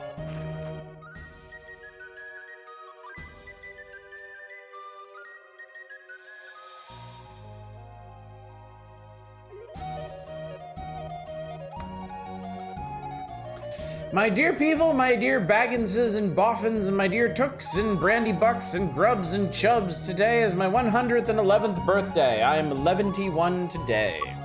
Hooray, hooray, many happy returns! I hope you all are enjoying yourselves as much as I am. I shall not keep you long. I've called you all together for a purpose, indeed, for 3 purposes. First of all, to tell you that I'm immensely fond of you all, and that 11-1 years is too short a time to live among such excellent and admirable hobbits. Secondly, to celebrate my birthday, I should say our birthday, for it is, of course, also the birthday of my heir and nephew, Frodo. He comes of age and into his inheritance today. Thirdly and finally, I wish to make an announcement. I regret to announce that though, as I have said, 11-1 years is far too short a time to spend among you, this is the end. I am going. I am leaving now. Goodbye. Bloop. Interesting they chose to copy-paste so much of the text. Indeed. Hello, Gandalf. Hello, Frodo. The time has come for me to leave the Shire. I want to see the wild country one last time. I agree that it is time for you to leave, Bilbo. It is also time for me to make a journey of my own. But before I go, Bilbo, you must promise me that you will leave your ring in the hands of young Frodo. It is very important that the ring makes the journey to Rivendell. Bilbo is too old to protect the ring from those that wish to possess it. It is up to you, Frodo. You must take the ring to the Council of Elrond in Rivendell. It's a long journey to make. Will you be there to help me? Nope. I cannot join you now, but if you cross the river Brandywine, you'll find the town of Bree. I will meet you there at the Prancing Pony Inn.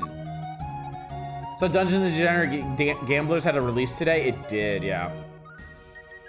Delicious Dungeon had halflings that lived to be around 50. I feel like one would be pissed if they met this guy. You'd be best served to gain the help of some close friends. You'll need much help on your quest to Rivendell. Good luck, Frodo Baggins. Guard the ring well on your journey. Remember, it is not to be used, or the servants of Sauron will find you for sure. I'm sorry, I was right now, even I was reading on TV, the all caps mono width font would legitimately give me trouble reading this. It is hard to read. Like tan on darker tan, all caps text. Like, it's kind of a lot. I will miss you, Bilbo. I wish you well on your journeys. It is your journey that is important, my young nephew. There are many dangers that lie ahead for you. Now must go. Before you leave Hobbiton, you should find your friends Sam, Merry, and Pippin. They would be good company on your long trip. Sure, yeah, I'm sure the blurry CRT display made it much easier, yeah. Wait, Bilbo, what about the ring? You old bastard. Funny, I almost forgot to give it to you.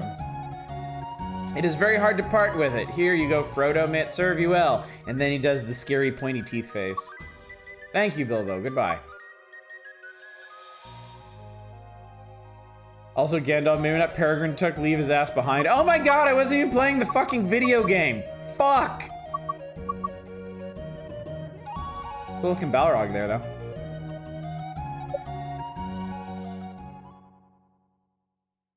You're not gonna make me sit through that again, right? Okay, good. Wow, they just dump you right into it. You didn't have an item equipped at this time. Frodo. 8 of 8.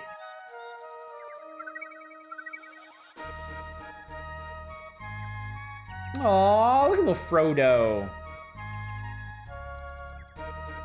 Oh, that 8 of 8 is my health. Wait, you can have 4-digit health in this? Jesus Christ. Oops, Eowyn died. That's the price I'm willing to take to keep Peregrine Took from achieving any accolade in life. How do I fucking operate doors? Old Gaffer Gemgi. Hello, Frodo. Sam was looking for you. I think he is nearby. I remember seeing an entire article on how people commonly claim that pixel art was meant to be blurred by CRTs, and that's what the way it was designed. The argument is we remember it as sharp pixels because we don't realize how blurry the TVs were. The article I read brought portable systems, which are always sharp, and didn't even take into consideration SCART, which is standard in the EU. Yes, all good points. And honestly, I really can't stand the argument that things were better on CRTs. Like, it drives me insane. Everard Took. I have heard that the roads are no longer safe to travel. Try not to encounter any strangers on your journeys. Rose. Mary Brandybuck has gone south to Crick Hollow. He won't be returning, but you might meet him there. Wait, so I have to go gather my party? I saw Pippin leave a while ago. I wouldn't go after him. There are wolves on the plate. Are you fucking serious? I need to track down these assholes? Oh, well, there's Sam. People say pixel art was meant to be blurry, do not understand pointillism. Yeah, clearly. Gaffer sent me to find his lost reading glasses. I can't leave Hobbiton until I find them. If you will help me find them, I can go with you on your journey. Gee, I suppose I could help you save the fucking world. But first, I gotta find these spectacles for some old bat. People overcorrecting in the wrong direction. Art was designed around the limitations of CRTs, but as soon as they could get out from under those limitations, they did. Yes, exactly. Exactly. Here's some news from the east. A dark shadow of a man has been lurking by the bridge of the river Brandywine. He is looking for a young hobbit, and he means him great harm. Well, I ain't fucking going that way then, am I?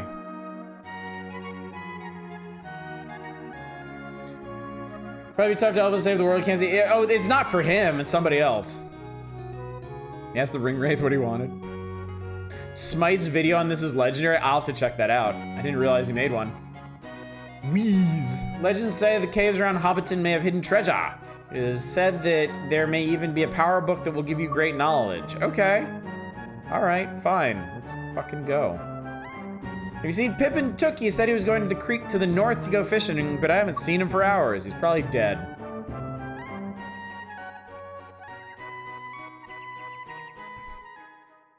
All right.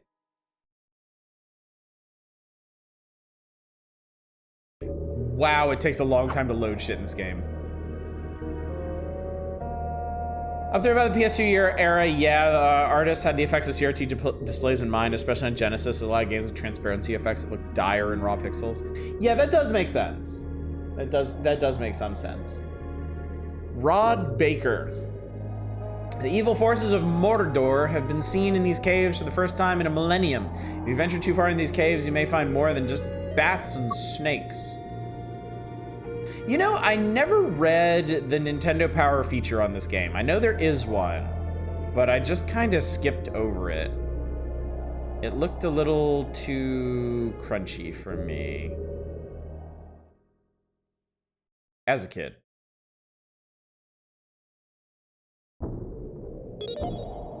I found a map.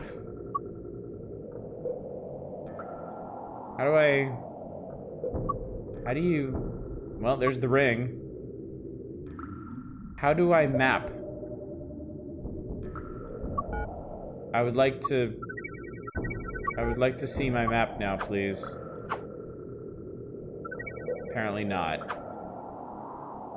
Cool, okay, game. Thanks for nothing.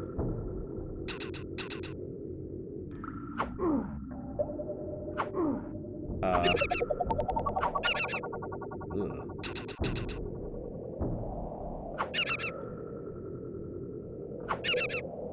Okay.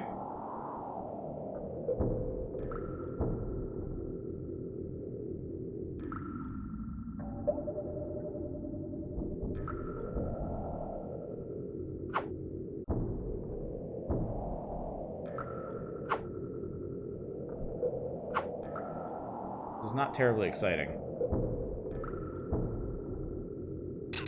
Oh, cool. No, that's perfect. That's exactly what I had in mind.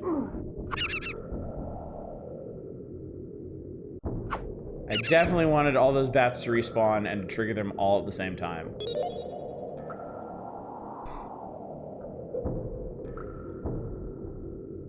Why did I find the map again? You control a party eventually using this interface, just think about that. No, I don't think I want to. I don't think I like that proposition very much.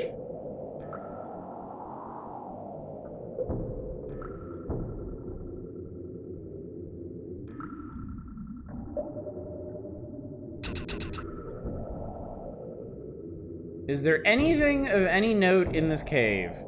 Full assumption audience will play through enough of the game for that to happen.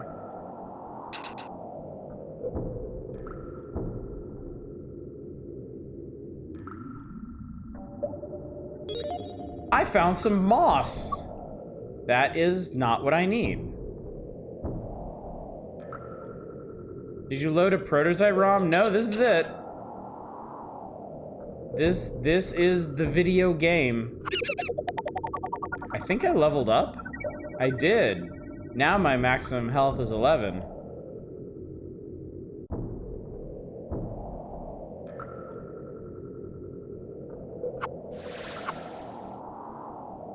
I just vaporized a snake with my sword. That's cool.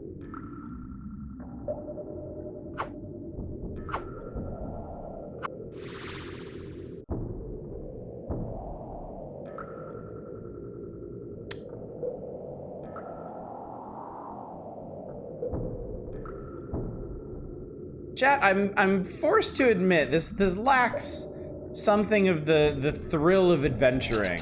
I'm not really feeling the magic. It's a little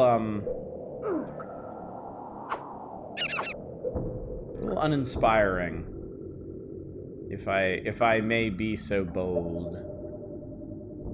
It's just I think the game looks pretty. I mean, yeah, it looks nice.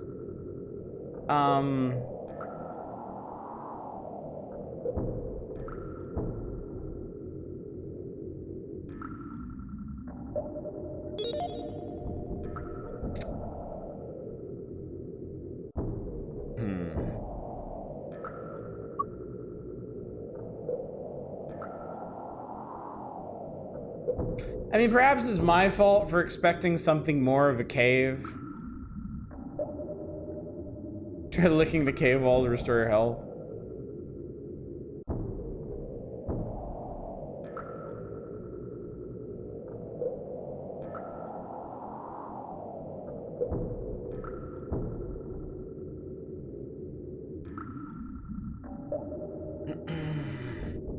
I mean, if we keep going this way, I might stumble across the Divine Underground. And then Pseudo Hell shouldn't be too much farther past that. I like the music. Oh, fuck. I think I'm going to die. Yup.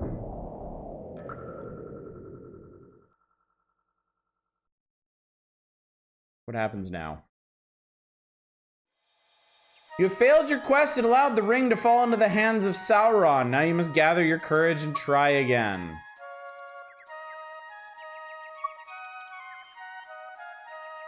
So I think did the entire game just start over? I don't know how to tell because I didn't have anything.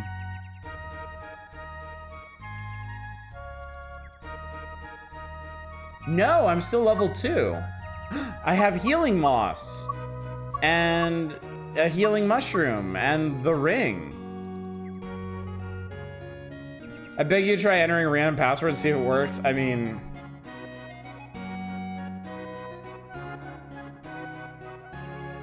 I do not think I would get lucky. Sam is brooding in the corner of the Shire because he can't, oh fuck.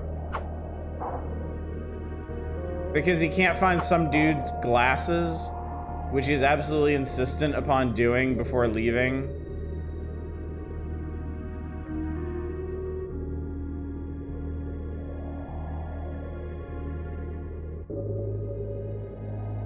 Oh, hi. It's Pippin! Hello, Frodo. I'm very glad to see you. There are wolves all around, and I was afraid to go across the plains by myself. So what the fuck do you want me to do about it? The reason I ask is it looks like individual characters might be tied to specific inventory items to make it impossible game state. I mean, it is possible, yes. But the amount of variables involved means it would be a vanishingly small chance of achieving anything that would even play, really.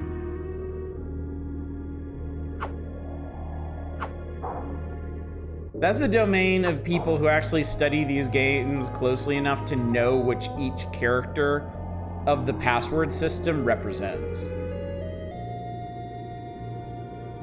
And that's some genuinely interesting stuff, because with games with simpler password systems, like for example, Mega Man, you can actually suss out what each of the grid points is. And so you can kind of like customize your own saves doing that.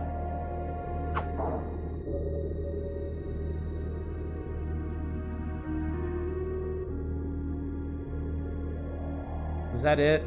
Can we go? Did I put away all the scary doggies for you?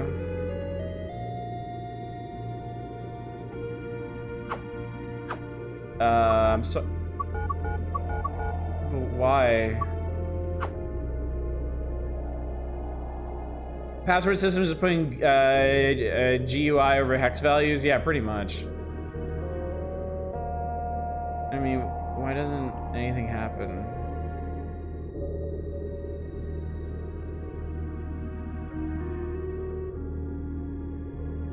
Oh, because there's more.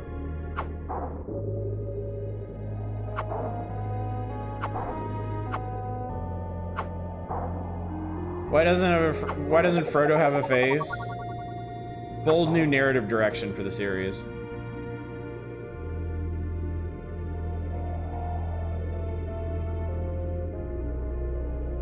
His face consists of essentially 4 pixels. I interpret 2 as his ears or outer cheeks, and then 2 as his neck. And then the rest is hair. Thank you, Frodo. I feel much better now. I think that I would like to join you on your quest now. Okay, so like, what do you do? How do I... Oh, sweet Jesus, you can't be serious. Do you know how you switch characters in this?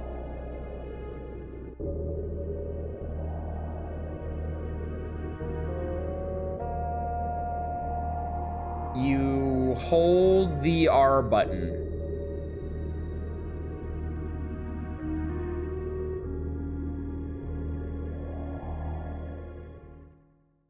Use a Tookie provides whimsy. I was tapped out when you said that, and looking at my Discord servers, I thought you were describing the picture I was looking at. I was like, Oddish, how are you seeing this? 2 pixels for an eye each, and the other 2 pixels for a mouth. They could have done it, but they were cowards. I mean, Pippin has, yeah. We have identically proportioned, like, faces. Keep in mind you get the full fellowship at some point. Do you really? Yeah, so Gaffer sent me to find his lost reading glasses. I can't leave Hobbiton until I find them. If you'll help me find them, I can go with you on your journey. Of course, all Sam is gonna do is stand here and gaze longingly at this tree. So it's up to us to find the goddamn glasses for him. Which, I mean, I don't even know, because, like... You can't meaningfully interact with things in this. None of the buttons, none of the Super Nintendo's 8 face buttons interact meaningfully with anything on the screen. You have attack, you have block, you have bring up UI bar, you do not have an item equipped button, you have the control party member button. I bet L is reserved for another party member. Start is pause, and select is another menu. Does that menu look like it belongs in the late 80s version of Qbert? And yes, it is dark. It is a very dark game. I mean, the Shire is supposed to be like all bright and happy, right? But it looks really swampy because they use so many dark greens and like, yeah, black and yeah, it's just, it's not good, chat. It's not a good thing. It's not a good thing. Yes, it looks like it's at nighttime, exactly. It looks weirdly dusky, so. Okay. All right, chat.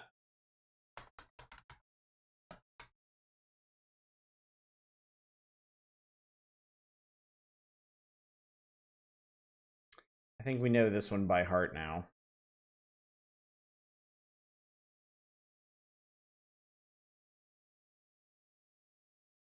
This one does have a really good intro, though. To be fair.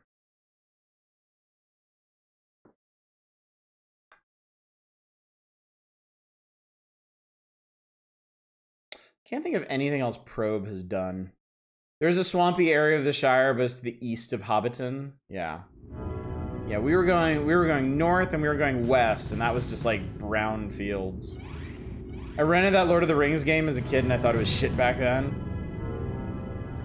Yeah, that's one of those games that would have felt like a wasted rental to me, I think. Yeah, we know. It pops out and sucks your face. We know.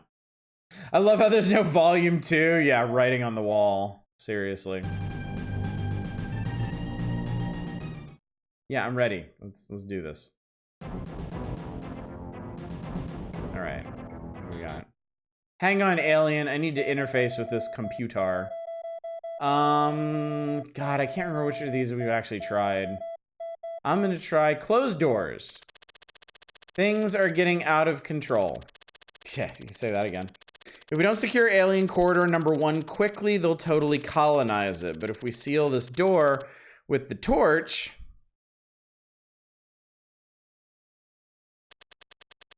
their movement will be limited.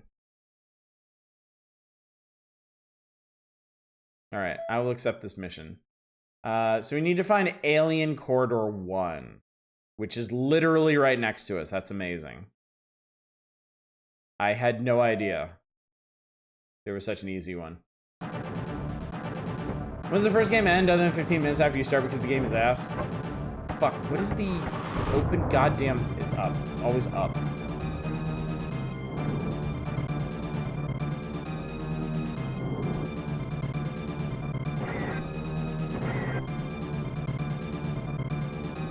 This area looks amazing. Ow.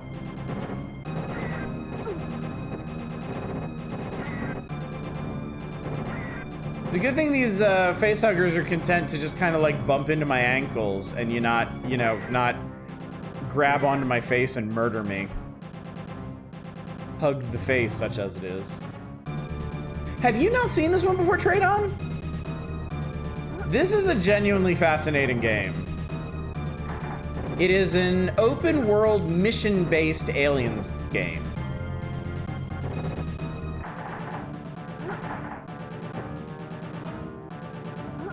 Like each of the game's areas has like a big hub, and at the hub there are terminals where you get missions, and then you need to complete those missions. I just realized I don't know. Oh, here we go. All right, so I have just completed this mission. I forgot that was the interface button. So I need to go back to the terminal and turn it in.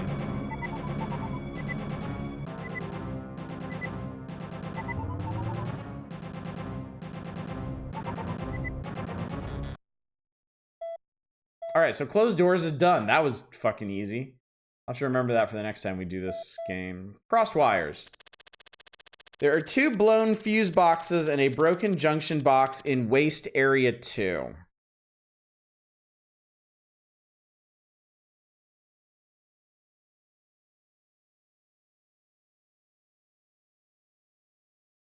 All right, 2 objectives on the bottom, 1 on the top. This place is falling apart. We better get down there and repair them before we lose all power. Love the cathode ray text effect. I do too, yeah. I mainly remember that from Super Metroid, like the intro to Super Metroid. All right, this is... Fuck, what was this place? Something 2? Waste area 2. Okay, other end of this hall. Got it.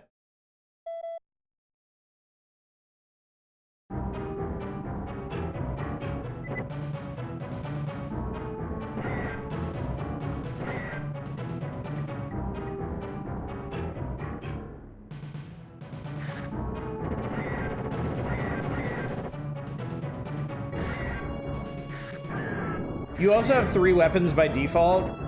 You have the pulse rifle, you have the flamethrower, and you have a grenade launcher. And they're mapped to different buttons.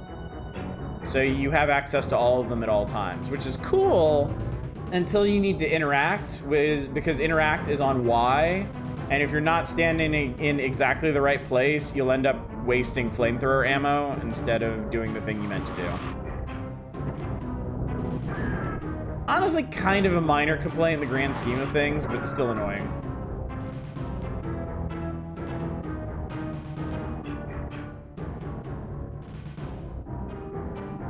Whoop. Oh, that's lava. That's a wall.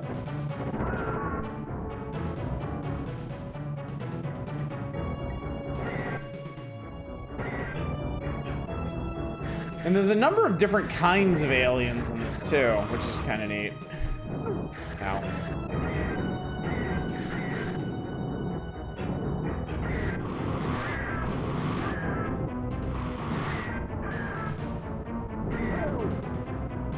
Oh, there's a guy up there. Oh, God. Wait, those are chest bursters up there. Seems like the chest bursters are guarding the unbursted guy. See if I can help this dude. There we go. Eventually do the lead press bit from the movie, too. That's cool. I can dig that.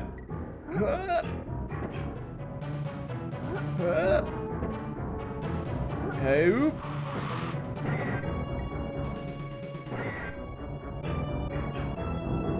No. See, that's what I'm talking about. All right, so I fixed that. Now there's the two on the ground that I gotta fix. I think one is a bit further to the right. Probably. Yeah, I gotta get down there.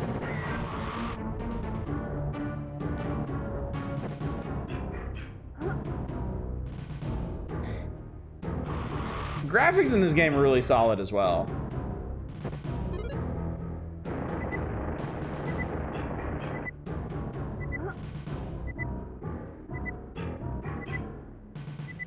Just zoned out for a couple of minutes. I mean, it's late at night. There's nothing wrong with that.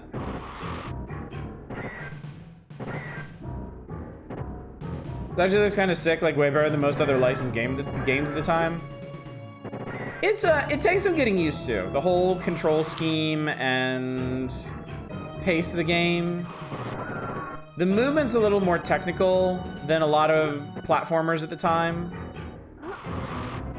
But it's neat, yeah. I think you could have a good time with this with a lot of patience. I don't remember how many areas there are total in it. I want to say maybe 3, like 3 hubs, and then each one has a bunch of missions to do. But yeah, I mean, you could do way worse than this. They just call this movie Ripley's Believe It or Else.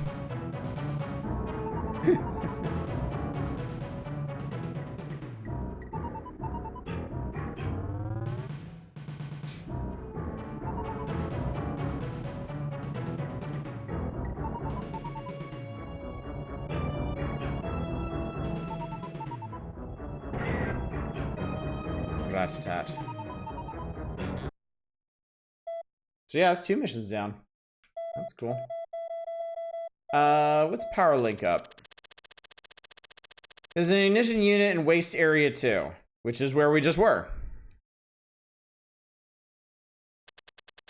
Let's grab it and connect it to the generator in Assembly Hall 1.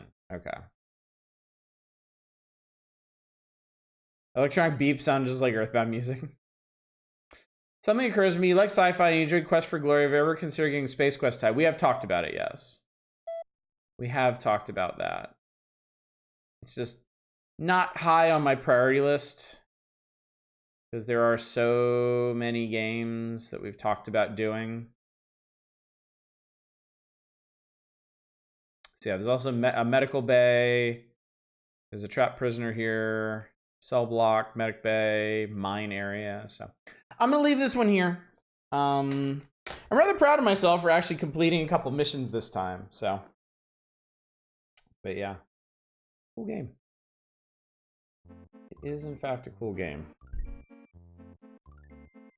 I've definitely warmed to this one over time as I've come to learn it better. Space Quest 4 was very funny. Okay, so let's talk about their top 20 soundtracks real quick. And then we can move on to the final section of this member special. We're gonna listen to the ones people request we play. So according to, we're gonna debate them is what we're gonna do. According to Nintendo Power, the greatest soundtrack of all time is Legend of Zelda: Link to the Past. Which I'm gonna say no. No, it doesn't. No, it isn't. It is good. It is not that good.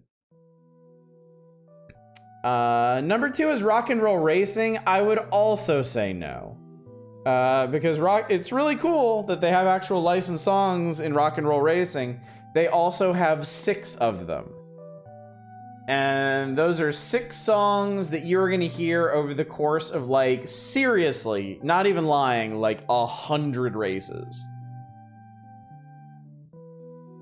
Final Fantasy II is really good. The soundtrack for Final Fantasy II is really good. And it's got some really neat songs in it too.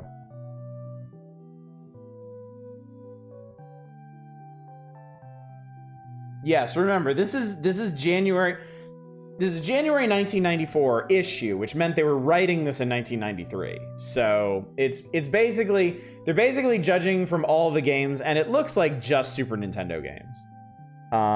Up through the end of 1993, so. Clay Fighter, I don't remember the music in Clay Fighter. ActRaiser, I didn't grow up with ActRaiser as a thing. I would recognize the music if we played it again, but it hasn't stuck in my head. Okay, anytime you see Final Fantasy II and Nintendo Power, they're talking about Final Fantasy IV on the Super Nintendo. Anytime. The great renumbering of the Final Fantasies did not happen until until after 2000, I think. Like, after Final Fantasy III on the Super NES, they just jumped straight to Final Fantasy VII on the PlayStation, and were like, don't worry about it. Just don't worry about it.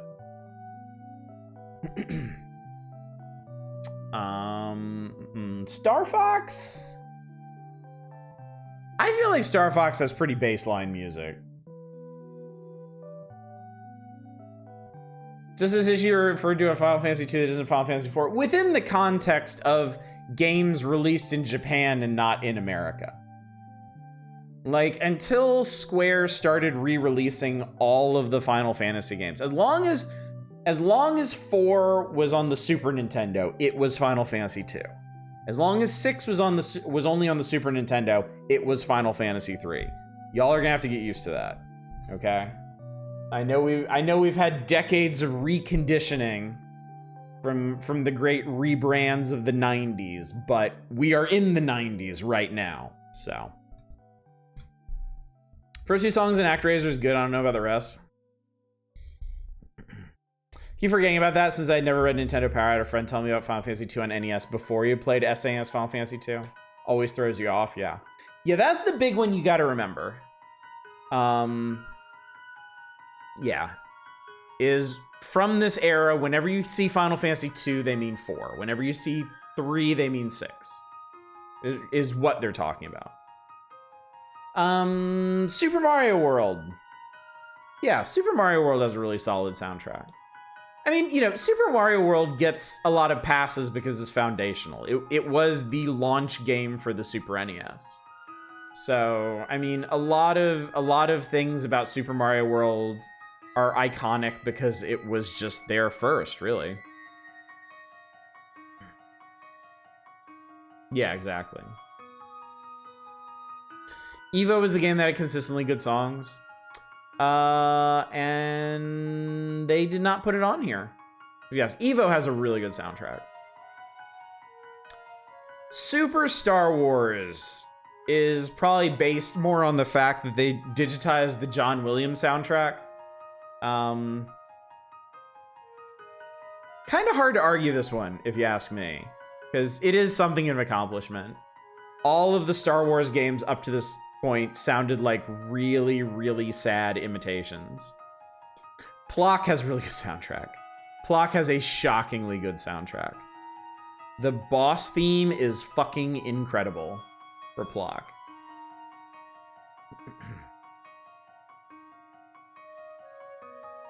Lost Vikings. Again, we played Lost Vikings a bunch of times, and the music, I know the music is unique, but at the same time, it doesn't really stick with me so much. F-Zero, yeah. I didn't have F-Zero as a kid, and I still remember the songs from that game. Super Off-Road. Did they license songs for Super Off-Road? I can't remember.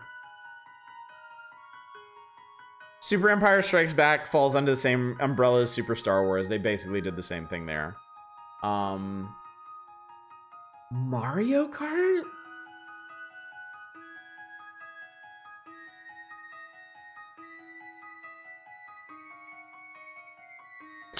I'm actually struggling to remember the songs from Mario Kart. I'm gonna say no on Mario Kart. I don't remember the songs from ActRaiser 2, and ActRaiser 2 is garbage, so they really shouldn't be reminding people of this game. Alien 3. I mean, we were just listening to it. Best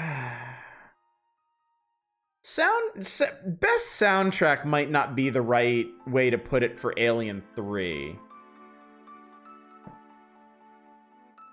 But it does have a very good, its atmosphere is very effective, I think. Someone remade Roller Mobster, a Dark Sync song that played in that featured in Hotline Miami with the Block Boss theme sound font. That's really cool. Bubsy's music does not belong on this list, and it's next. Bubsy is another one. I'm kind of struggling to remember the songs, other than the title screen, because it inspires such dread. Biometal is a game that slides right off my brain. Batman Returns, I don't remember the songs in that. Claymates. Claymates, I think, had some pretty neat songs in it, if I remember correctly. You'll immediately remember it if you load it up. Out of curiosity, I'm actually going to look through this playlist I'm playing right now and see if they missed any.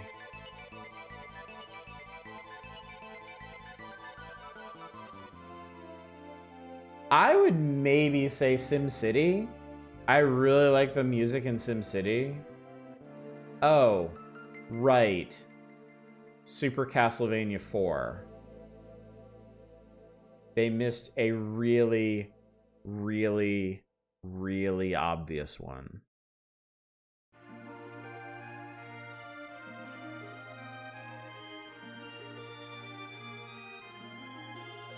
Super Castlevania 4 should be top 5, like straight up.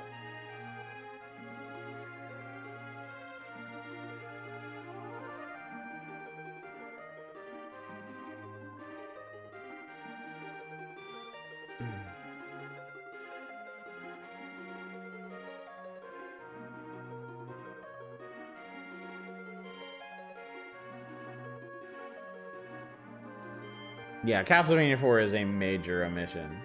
That is unfortunate.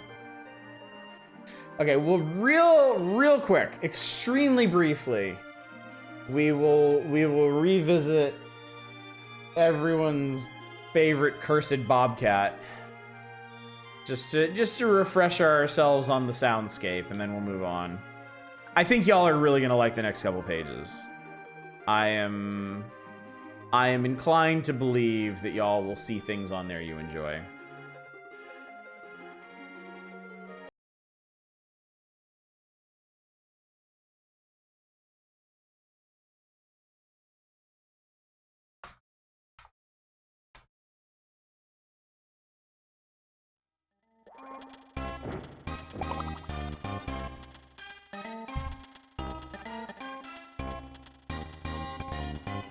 You want a Bubsy will manage somehow? Bubsy's been on all the pages we've seen so far, and y'all still waited 2 hours and 20 minutes to crack into this. What could possibly go wrong? What could possibly go wrong?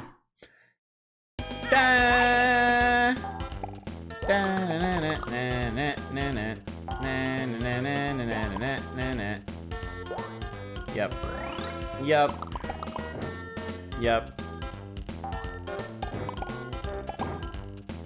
Yep, it all comes back immediately. The mind blocks break. I remember this. I remember the carnival theme. I remember the boss theme.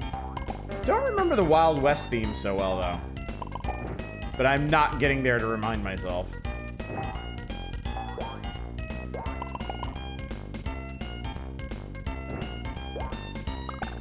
Envy you for being able to forget this.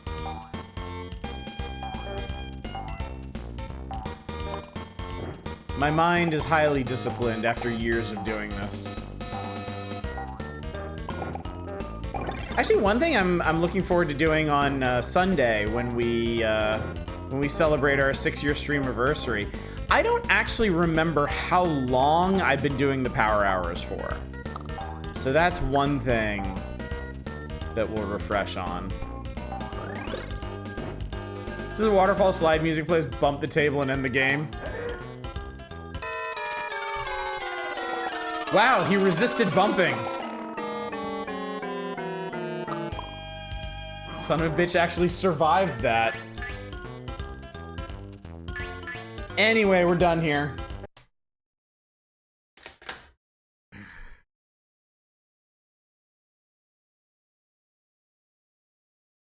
Anyway, moving on.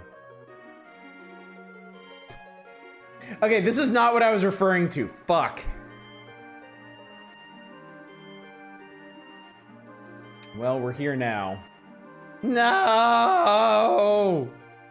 Okay, chat, I can't help you with these. I fucking suck at these. Some people see the images in these pictures almost immediately, while others couldn't pick them out, even if their lives depended on it. Yeah, that's me. Make sure everyone you know gives these a try. So, number 2 is it's not Mario, but he can jump higher than Mario. That's Luigi. Number 3 is it goes great on pizza. That's a mushroom. And then 2 free super power stamps could be coming your way if you can make out what's in stereogram number 4. I didn't get this one. Super power stamp. I will say this. It's not a schooner, stupid. It's a sailboat. I will say this. Super power stamps were actually extremely valuable. Super power stamps were worth $1 each in Nintendo Power swag, and that included guides. If I remember correctly, I think I got my Mario Paint guide for free using super power stamps. Because at this time, I want to say subscribers got two power stamps per issue, and then Nintendo games, like first-party Nintendo games, had them as box pack-ins. There were a couple other places you could get them too. And yeah, I collected enough to get at least one free guide. Possibly more, because I actually have several Nintendo Power guides, the ones that cost you extra money. Oh my god, I see it! Big issue with these is they're compressed pixels, not as precise as ink on paper is for either you or us. Also true, yeah. It's Yoshi. I was wanted the competition version of Star Fox for the Nintendo Power Store and never did. Oh, yeah. Anyway, Tradon, don't leave us in suspense. What the fuck is it? Is Nemrin's guess correct? Is it in fact Yoshi? I wonder if it is Yoshi? Well, shit. How about that? Is it Yoshi from the shoulders up? No, it's Yoshi's from the shoulders down.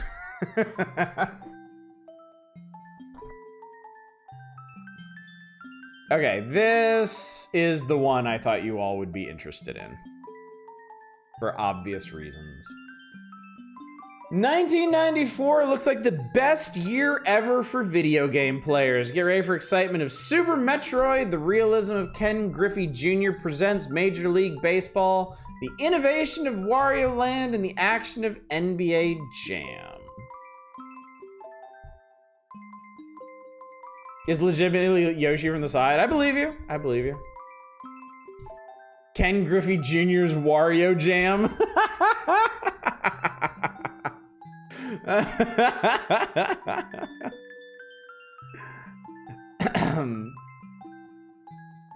guess let's go ahead and read up on these. Pretty good lineup. No clue about the baseball game, though. I don't know anything about the baseball game either. It did get a cover feature, though.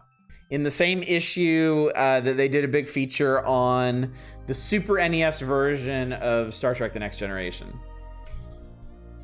Which we're not at yet. Right? I don't think. Do I know how to make Wario Jam? No, I do not. Definitely not. Haven't seen that snake creature before? Snake creature? What snake creature are you looking at? Oh, this thing. Oh, this thing right here. No, that's in Super Metroid. That is in there. That is in like one part of Norfair, if I remember correctly. No, wait, isn't this like the... Oh, it's the Meridian... It's the Meridian mini-boss? I remember the mini... No, that's right, it must be. It must be Meridia. It's not Norfair. Because Norfair is the Crocomire and Ridley.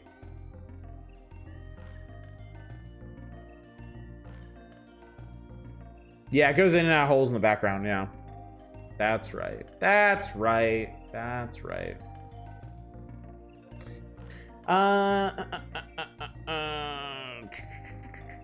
Oh, shit. Okay, yeah, we should read this, because this is some really interesting information. All right, Super Metroid, Samus Aran on the Super NES. Ever since the introduction of the Super NES, players have been calling Nintendo to find out when Super Metroid will come out. Players assumed any game as good as the original Metroid had to be adopted to the Super NES. They were right, and the long wait is about to end. I just realized they spoiled the surprise with Kraid in this concept art. When Super Metroid hits the stores this spring, players will return to the planet Zebes with Samus Aran, a one-woman intergalactic SWAT team, to battle the evil Mother Brain for the last time. Although this will mark the end of the Metroid series, Samus Aran will have a new galactic menace to overcome in future games. In Super Metroid, players will revisit several areas and enemies from the original game. They'll also explore new regions and battle new foes with new moves and weapons. That's a really interesting way to put it. I think the idea... It sounds to me like the idea was that this would be the last game... This would be the last Metroid game. This would be the last game focused on Metroids. And then they would take Samus off and fight other things, which almost happened? Like, Metroid Fusion is about the X, but they relate to Metroids in a very important way.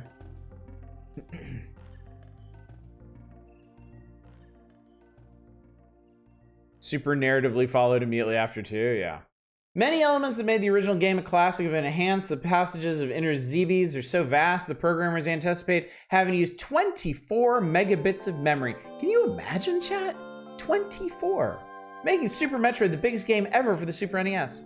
Some elements were borrowed from Metroid 2 for Game Boy, like the save points and the battery save memory. Kraid and Ridley returned from the original in hideous new forms, along with an army of new and redesigned enemies. Mr. Sakamoto, the project director, told Power that, quote, Metroid has a lot of possibilities and we have to include all of them to make the game as enjoyable as possible. 10 programmers and designers at Nintendo's R&D1 group have been working overtime for months trying to include these possibilities. 10 programmers, chat. Damn. Huge game.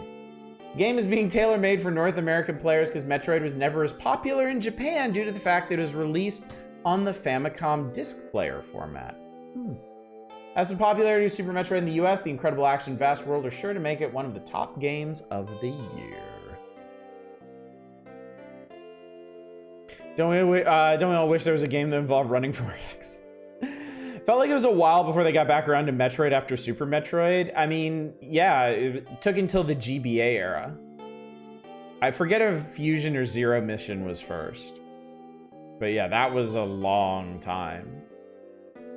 And then Prime was on the GameCube, right?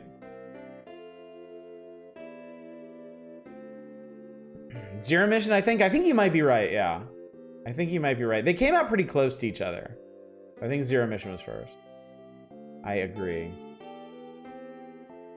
And then I think there was a much bigger gap between 4 and 5. Between Fusion and Dread. Fusion was the last for a bit before Prime. I don't think there was too much of a gap between Fusion and Prime. Because the GBA and the GameCube was... They were contemporaries, because the GameCube had a GBA player that you could get for it. Yeah. And then the Prime series carried on for 3 installments. I don't remember when other M was, and it doesn't matter. There was some other like fringy stuff, like Hunters on the DS. But yeah, if you're just looking at like the mainline Metroid games, if you're just looking at 1 through 5, 2 was a couple years after 1, 3 was a couple years after 2, 4 was several years, quite a few years after 3, and then Dread was decades. Fusion and Prime have game link connectivity. I didn't know that. That's interesting. I wonder what that does. I wonder what that would do for you in Fusion. Primes are kind of not canon because of being from an outside developer. Probably canon now. Unlocked an outfit? Oh, cool. Yeah, I don't know how the storyline in Metroid works. Like, I know 1 through 4, there's a very, like, there's a through line. Like, it tracks. I don't know how Dread connects to everything else. But anything outside of that, Prime, Hunters, any of that shit, I don't know how or why or if that connects. This song is a jam. Super Castlevania 4. NBA Jam. I'll actually bother to read about this. What arcade game is hotter than Mortal Kombat? Try NBA Jam Session. The Super NES. Wait, they call it NBA Jam Session. Super NES adaptation of this mega hit has been intense development acclaim for the past 8 months and should be released soon. Working with programmers at Iguana Entertainment, Dan Feinstein and Asif Chowdhury of Acclaim's White Team have pulled out all the stops to give NBA Jam to Super NES the same excitement as the original. Yeah, shame Nintendo Power doesn't agree. Well, that's okay. They've been wrong about so many other things. 2-on-2 action between NBA stars. Update related trade and changes. Challenge levels. Original arcade game code is ported and adopted for use with the Super NES. The games aren't identical. Home version includes the trademark digitized player screens, many of the same voice samples, and 57 jam combinations. That's a lot of jamming. Taking the developers lots of 16-hour days to put all together. Ah, the old school glorification of crunch, chat. Let us leave those days in the dust. I want to know what's up with that black and white pic. The which one? Oh, behind me? Is that what you're looking at? We know Nintendo Power editorial opinions are worth. Yeah, clearly. Alright, Ken Giffrey Jr. presents Major League Baseball. Getting final tweaks for its release on opening day of the 1994 baseball season. Begun in '92, the game has been in development for over a year and a half. Attention to detail shows in 1,000 ways. The game was designed by Brian Ulrich, a former Power editor and baseball fanatic now working with Software Creations in England. That's interesting. Enthusiasm for the video game is shared by Jeff Hutt, the game's producer at NOA, and his chief expert and playtester, Ken Griffey Jr. 16 megabit game is designed to have a fun arcade feel with humor as well as fast, realistic play. Part of that feel comes from the voice of American League umpire Steve Palermo. Maybe better known as the heroic umpire who saved a person's life during a robbery. I didn't know about that. More up.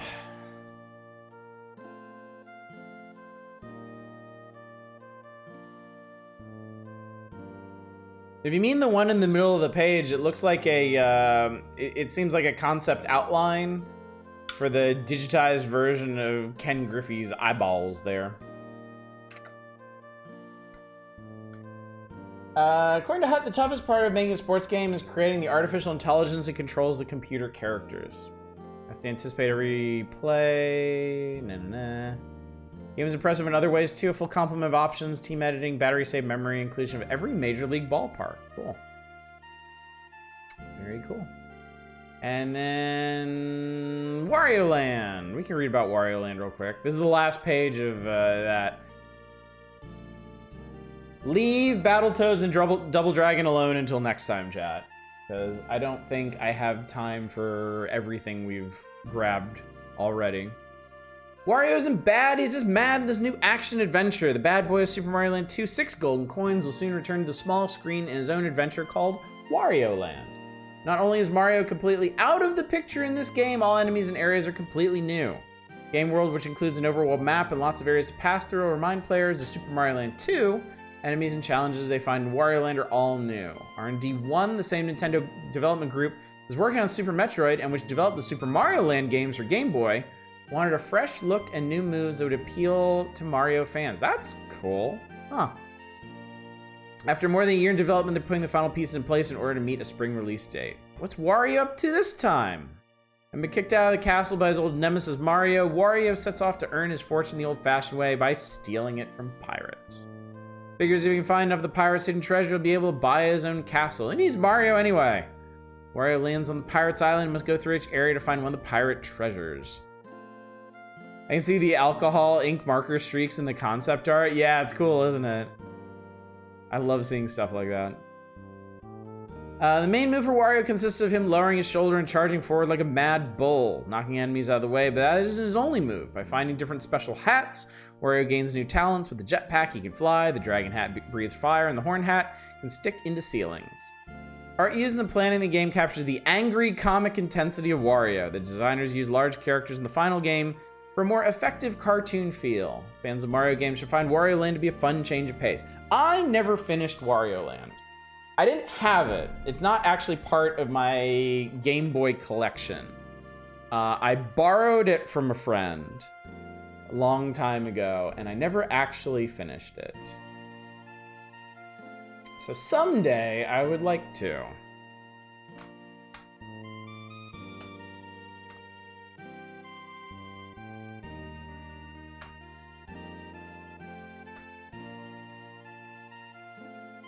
All right, anyway.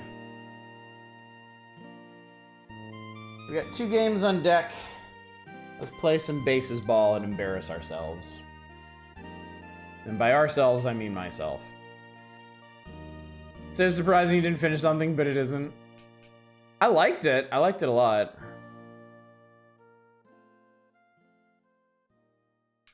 There's actually 2 Ken Griffey Jr. games on Super Nintendo. Interesting. Evo.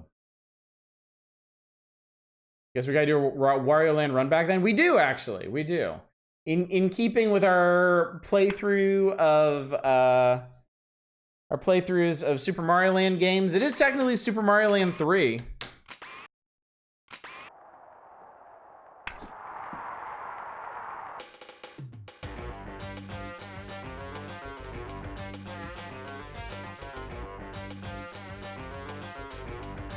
This is probably the sports balliest hat I have. Classic GB title, you should finish it someday. I really should, yeah. I really should. All right, give me a single game, please. There is only one of me. Ken, how many of me do you need? Braves, Cubs, Reds, Rockies, Marlins, Phillies, Mets, Expos, Dodgers, Astros, Pirates, Cardinals, Padres, Giants. An image, my soul's hurt. My ass kicked by the most embarrassing team possible.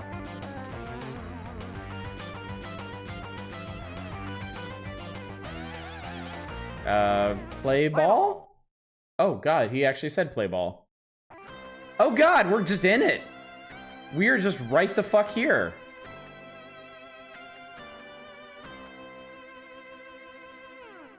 They're finishing the anthem, that's funny. Buddy, is your arm okay? Oh, I'm pitching.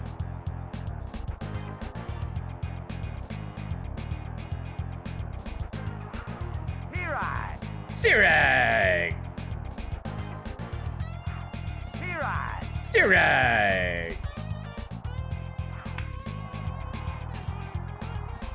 Do I have fielders? It would be nice if I had fielders. Batters non-Euclidean. They look kind of like point-and-click adventure characters to me. Got team license as well as Ken. That's a big chunk of change connected to this shitty baseball game. Whoa, what are you doing? What are you doing, bro? I just want to fucking throw the ball. Steer right. Steer right. How does this keep happening?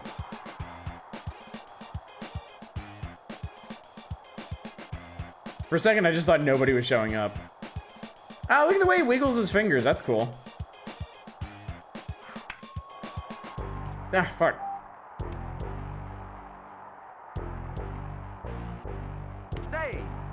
Safe. That guy is huge. Can we... Where the fuck are the fielders, man?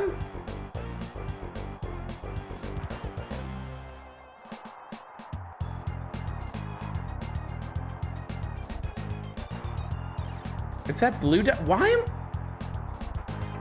What the fuck? Why was he over there?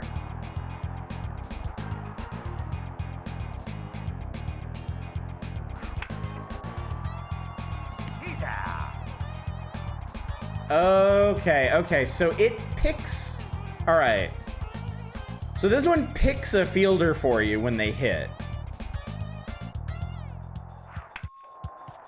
Oh, shit. Oh, God. The reason batters look like this is because PEDs were still heavily in use during that era.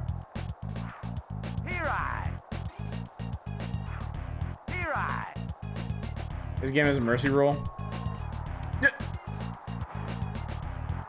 Did you want to, like, get that guy out, maybe? That would have been cool.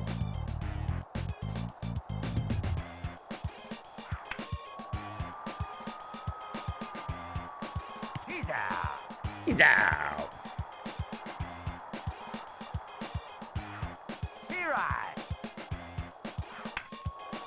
He's out. Thank God I get to do something else now. We only got 3 runs in the first inning. It's fine. Everything's fine.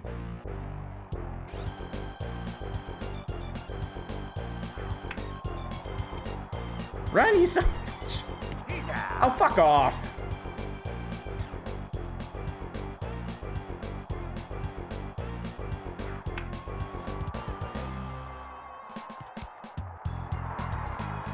Oh.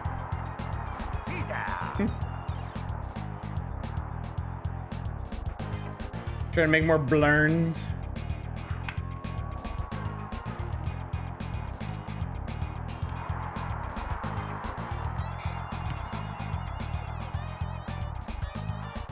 I like making him slide around. That's really fun. It is super easy to hit in this game. Like, I've definitely had that trouble with some baseball games where it's just really fucking hard to hit. Foul ball! How did he even get that? No, god damn it, they won't throw. Like, I get the how this works. The face buttons are the bases. You push the face button of the base that you want to throw to.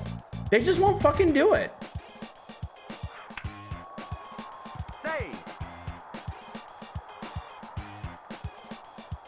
What?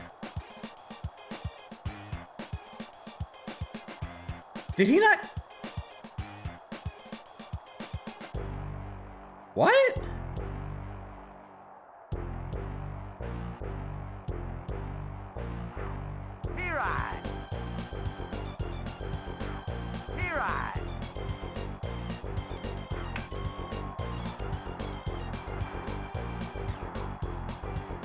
I cannot make these people throw.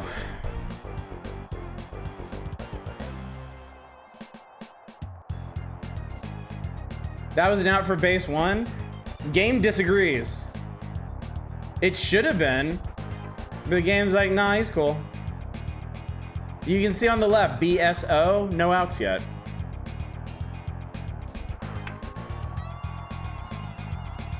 What the fuck, man? Oh yeah, cool. Yeah, now you throw it. Okay, that was legitimately funny. Oh god, what the fuck?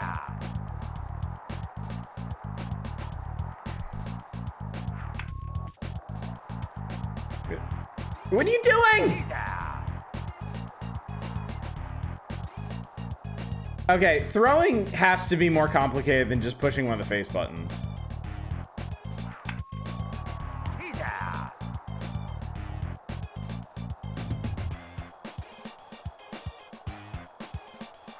Ken Griffey cheats is what this game tells you. Great, I'm out again.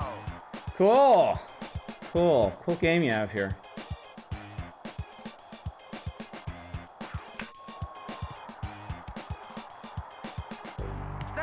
Oh my god. Too high level Ash doesn't have enough baseball badges. Oh shit. Wow, that was so much slower than all the other pitches so far.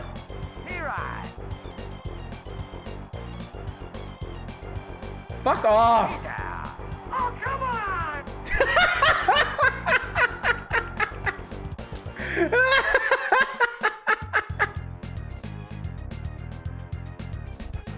Okay, that was really funny. Use your first pitch to prep lightning. Oh my god. Oh, come on! Somebody find that. Somebody find that and I'll put it on the board. We need the, oh, come on! From Ken Griffey Jr. Presents Major League Baseball. That is your mission.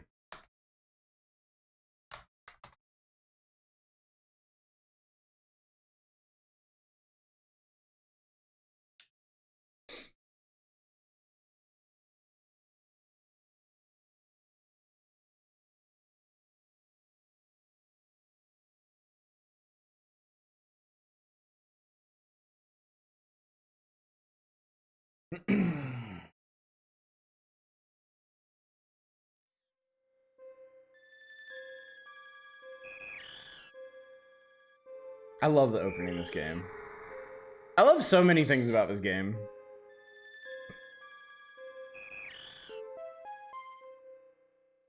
Doo doo doo doo.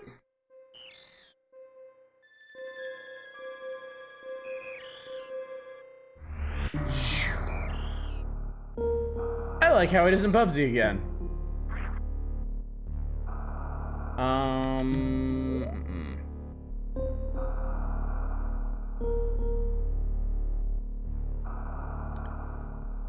I've never understood why they put... I always switch those around.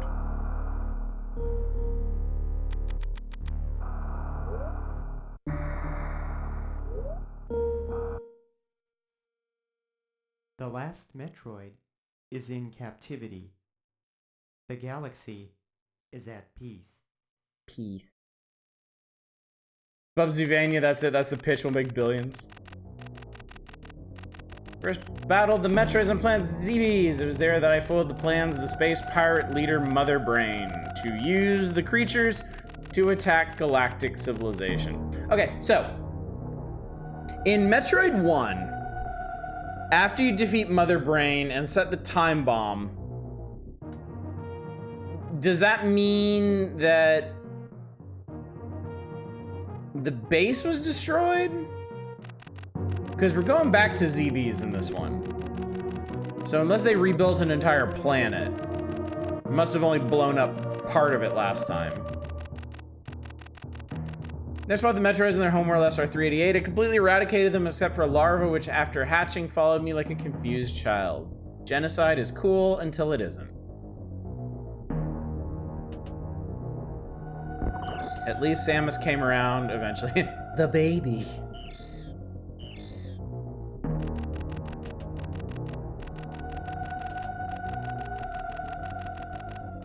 I personally delivered it to the Galactic Research Station at Ceres so scientists could study its energy-producing qualities. In case you forgot, the whole reason Metroids are such a big deal is because it was theorized that they could be an actual power source. That they process and produce energy completely differently from all other creatures in the galaxy. Scientists' findings were astounding. They discovered the power of the Metroid might be harnessed for the good of civilization. And I'm sure the Metroid is super happy about this. I'm sure he loves being in that cozy little tube. Satisfied that all was well, I left the station to seek a new bounty to hunt, but I had hardly gone beyond the asteroid belt when I picked up a distress signal. Ceres Station was under attack.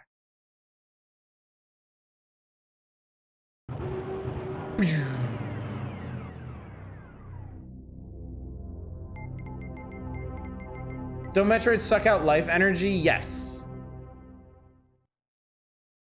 But my understanding is they amplify whatever energy they consume.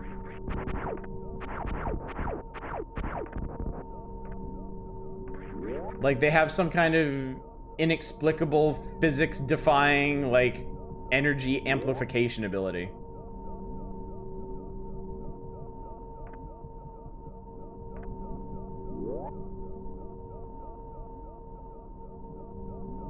Oh no. I have to assume these people are dead. Because Samus doesn't do shit to help them. Yeah, rip to those guys. I mean, a fucking dinosaur came through there. What do you expect?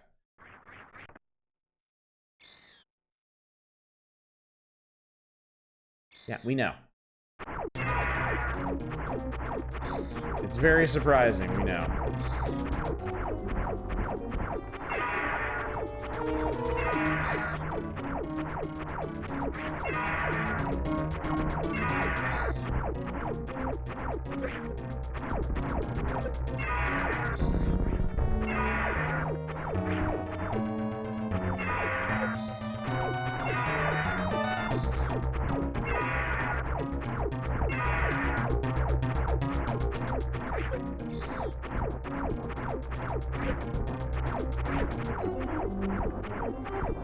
Oh shit.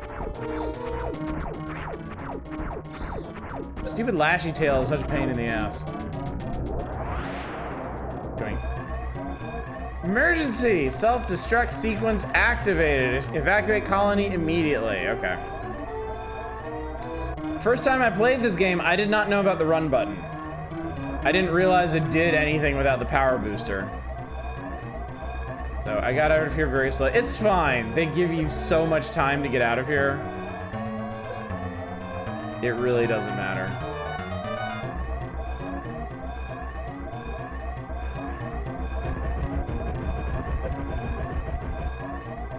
Also, none of this stuff does actual damage.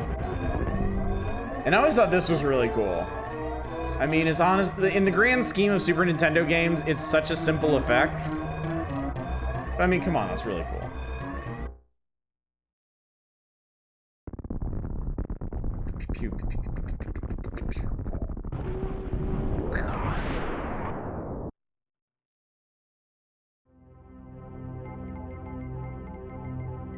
We're gonna fuck this planet up. This planet won't know it hit it.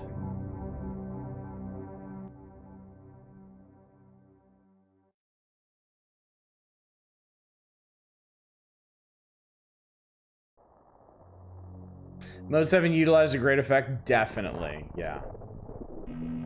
God, the intro to this game is so good. The atmosphere of this first part is just great. Everything up until you get the power going again is just super cool. All the weird little buggies just clinging to the walls.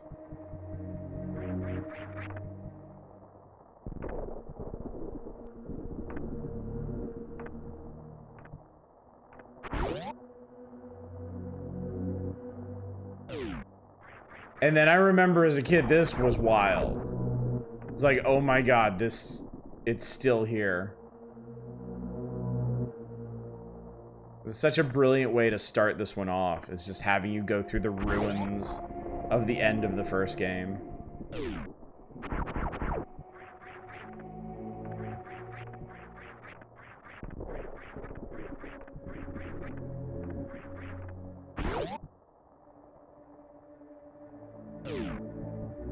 Like, ooh, where does this go?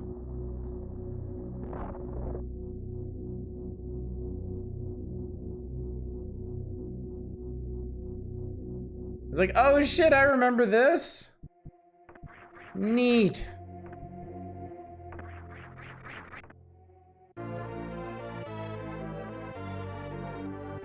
Everyone loves that little fanfare.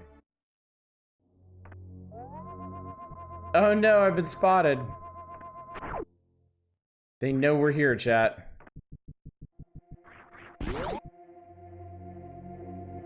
Samus experiencing some PTSD, but powering through it. Yeah. Good for her. Good for her, I say.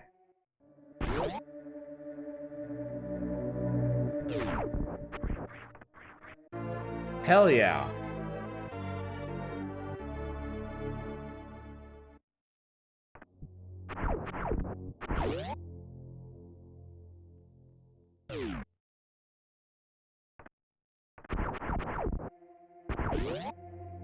Oops.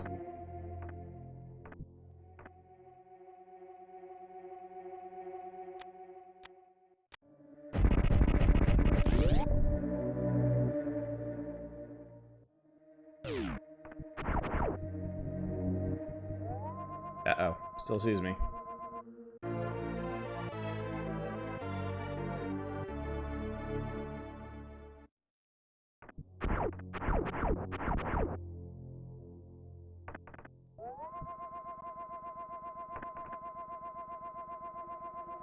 Nah, it doesn't like that.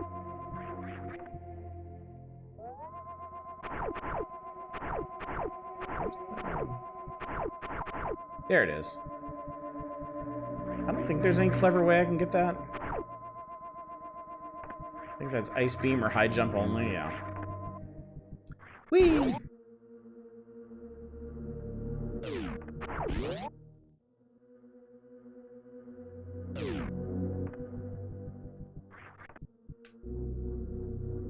Well, no Metroid here. Guess we gotta search another planet. You bomb jump to it, you'd have to shoot it open and then bomb jump up in time before the block closed back up. Might be possible. The margins on those are sometimes really tight.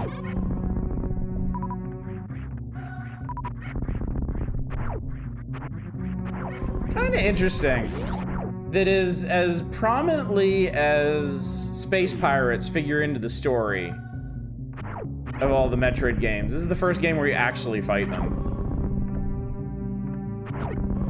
Ow. I love the reflection of that Mother Brain fight room. Yeah, me too. It's a great touch.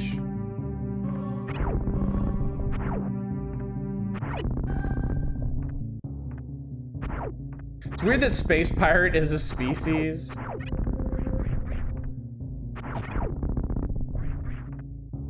I mean, it could be like...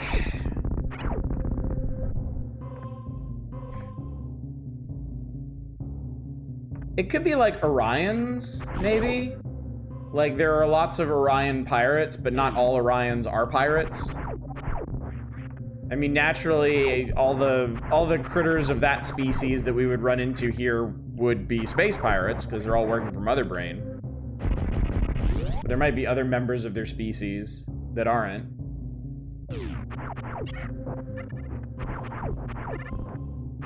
It'd be the same thing if there were human enemies in this game.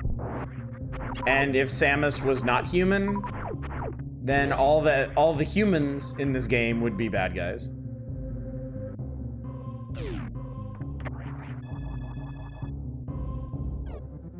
I always thought it was funny that those plug into her arm.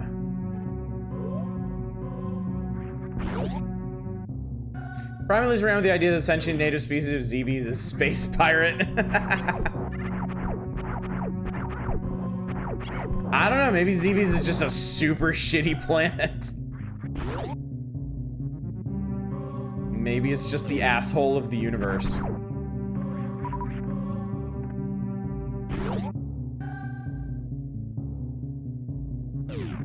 This whole series is what if Boba Fett was competent?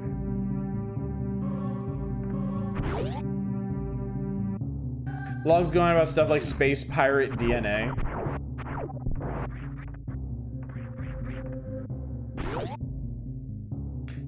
No pirate is not in space. All space pirates are pirates. Not all pirates in space are space pirates. It's the same energy as the nickname Tatooine people gave Tuskens. Yeah. Sand people, Tusken Raiders. Yeah.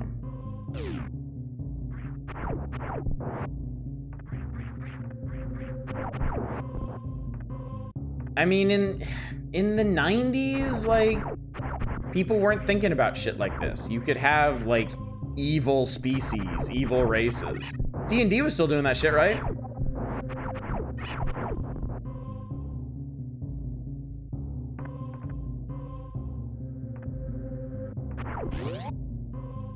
D&D is still doing that shit now. Oh dear.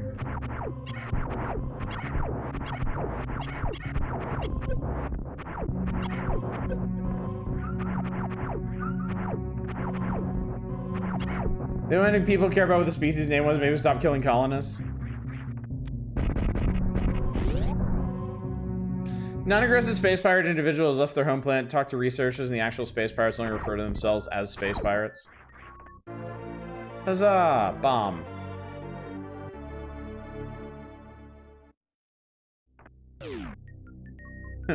Y4 door lock. This is such a cool moment. This was like, you know, there's a lot of cool stuff in the game up to this point, but like I feel like this is the moment where Super Metroid is really like, yeah, this is gonna be different.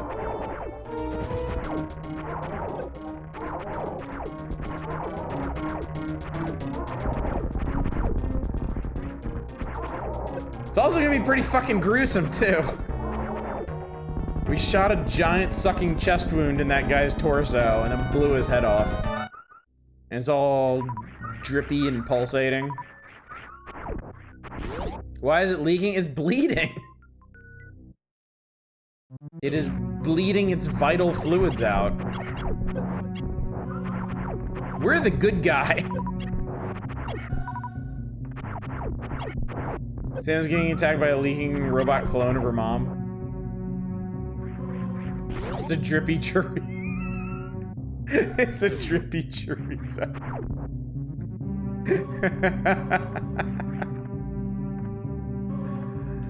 Oh man.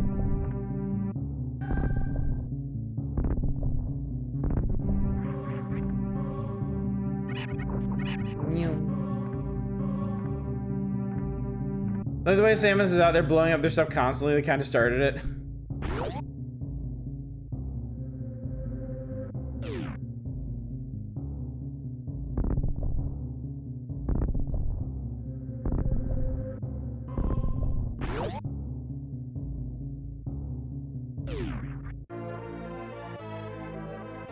Yeah, after that, I never saw the Chozo statues in this game the same way again. Every time I was like, you want to go?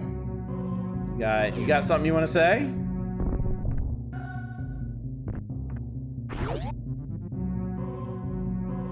And then just when you think they don't, they do. Start that shit again.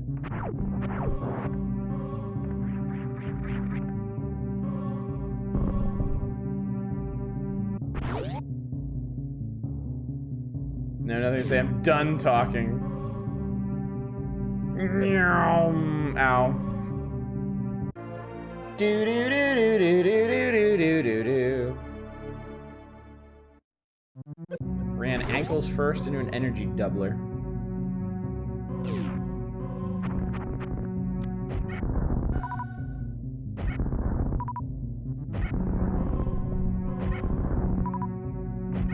Almost feel sorry for those guys. They're just like, please don't shoot me! Like, fuck you, I have missiles.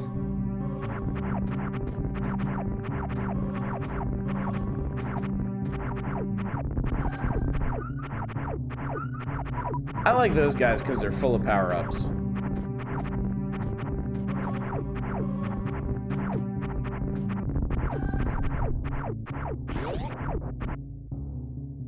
Yep, that's the one from the art. That is right.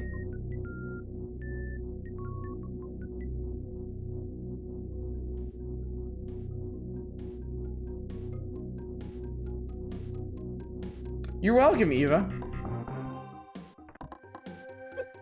I do what I can in my limited capacity as an entertainer.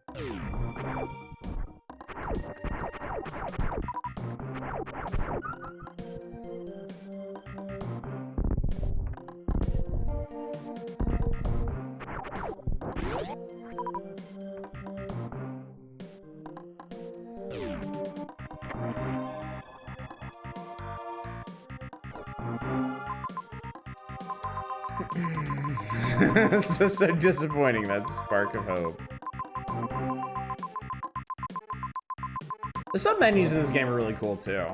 I really like this. And I always thought it was interesting you could turn stuff off. Like it's a very little thing, and you really don't ever end up doing that except with their weapon types, depending on the situation, but I just thought that was a really neat touch. That you technically had full control over the power suit.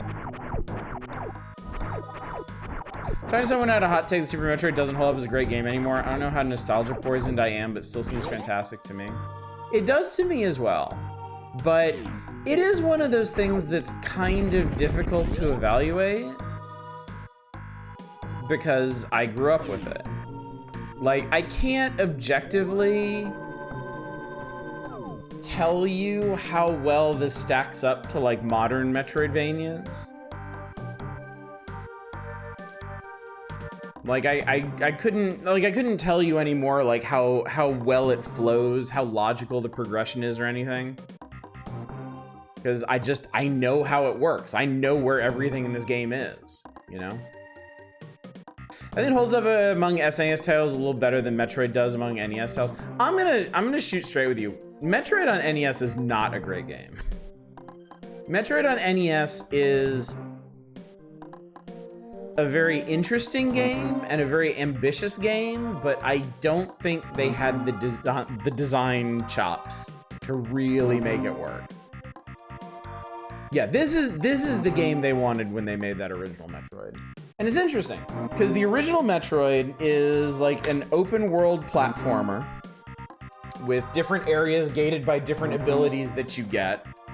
And it's got a really weird and confusing flow to it. And it can be very frustrating to try and get through. And then Metroid 2 is extremely linear, but in a way that isn't immediately apparent, which helps a lot.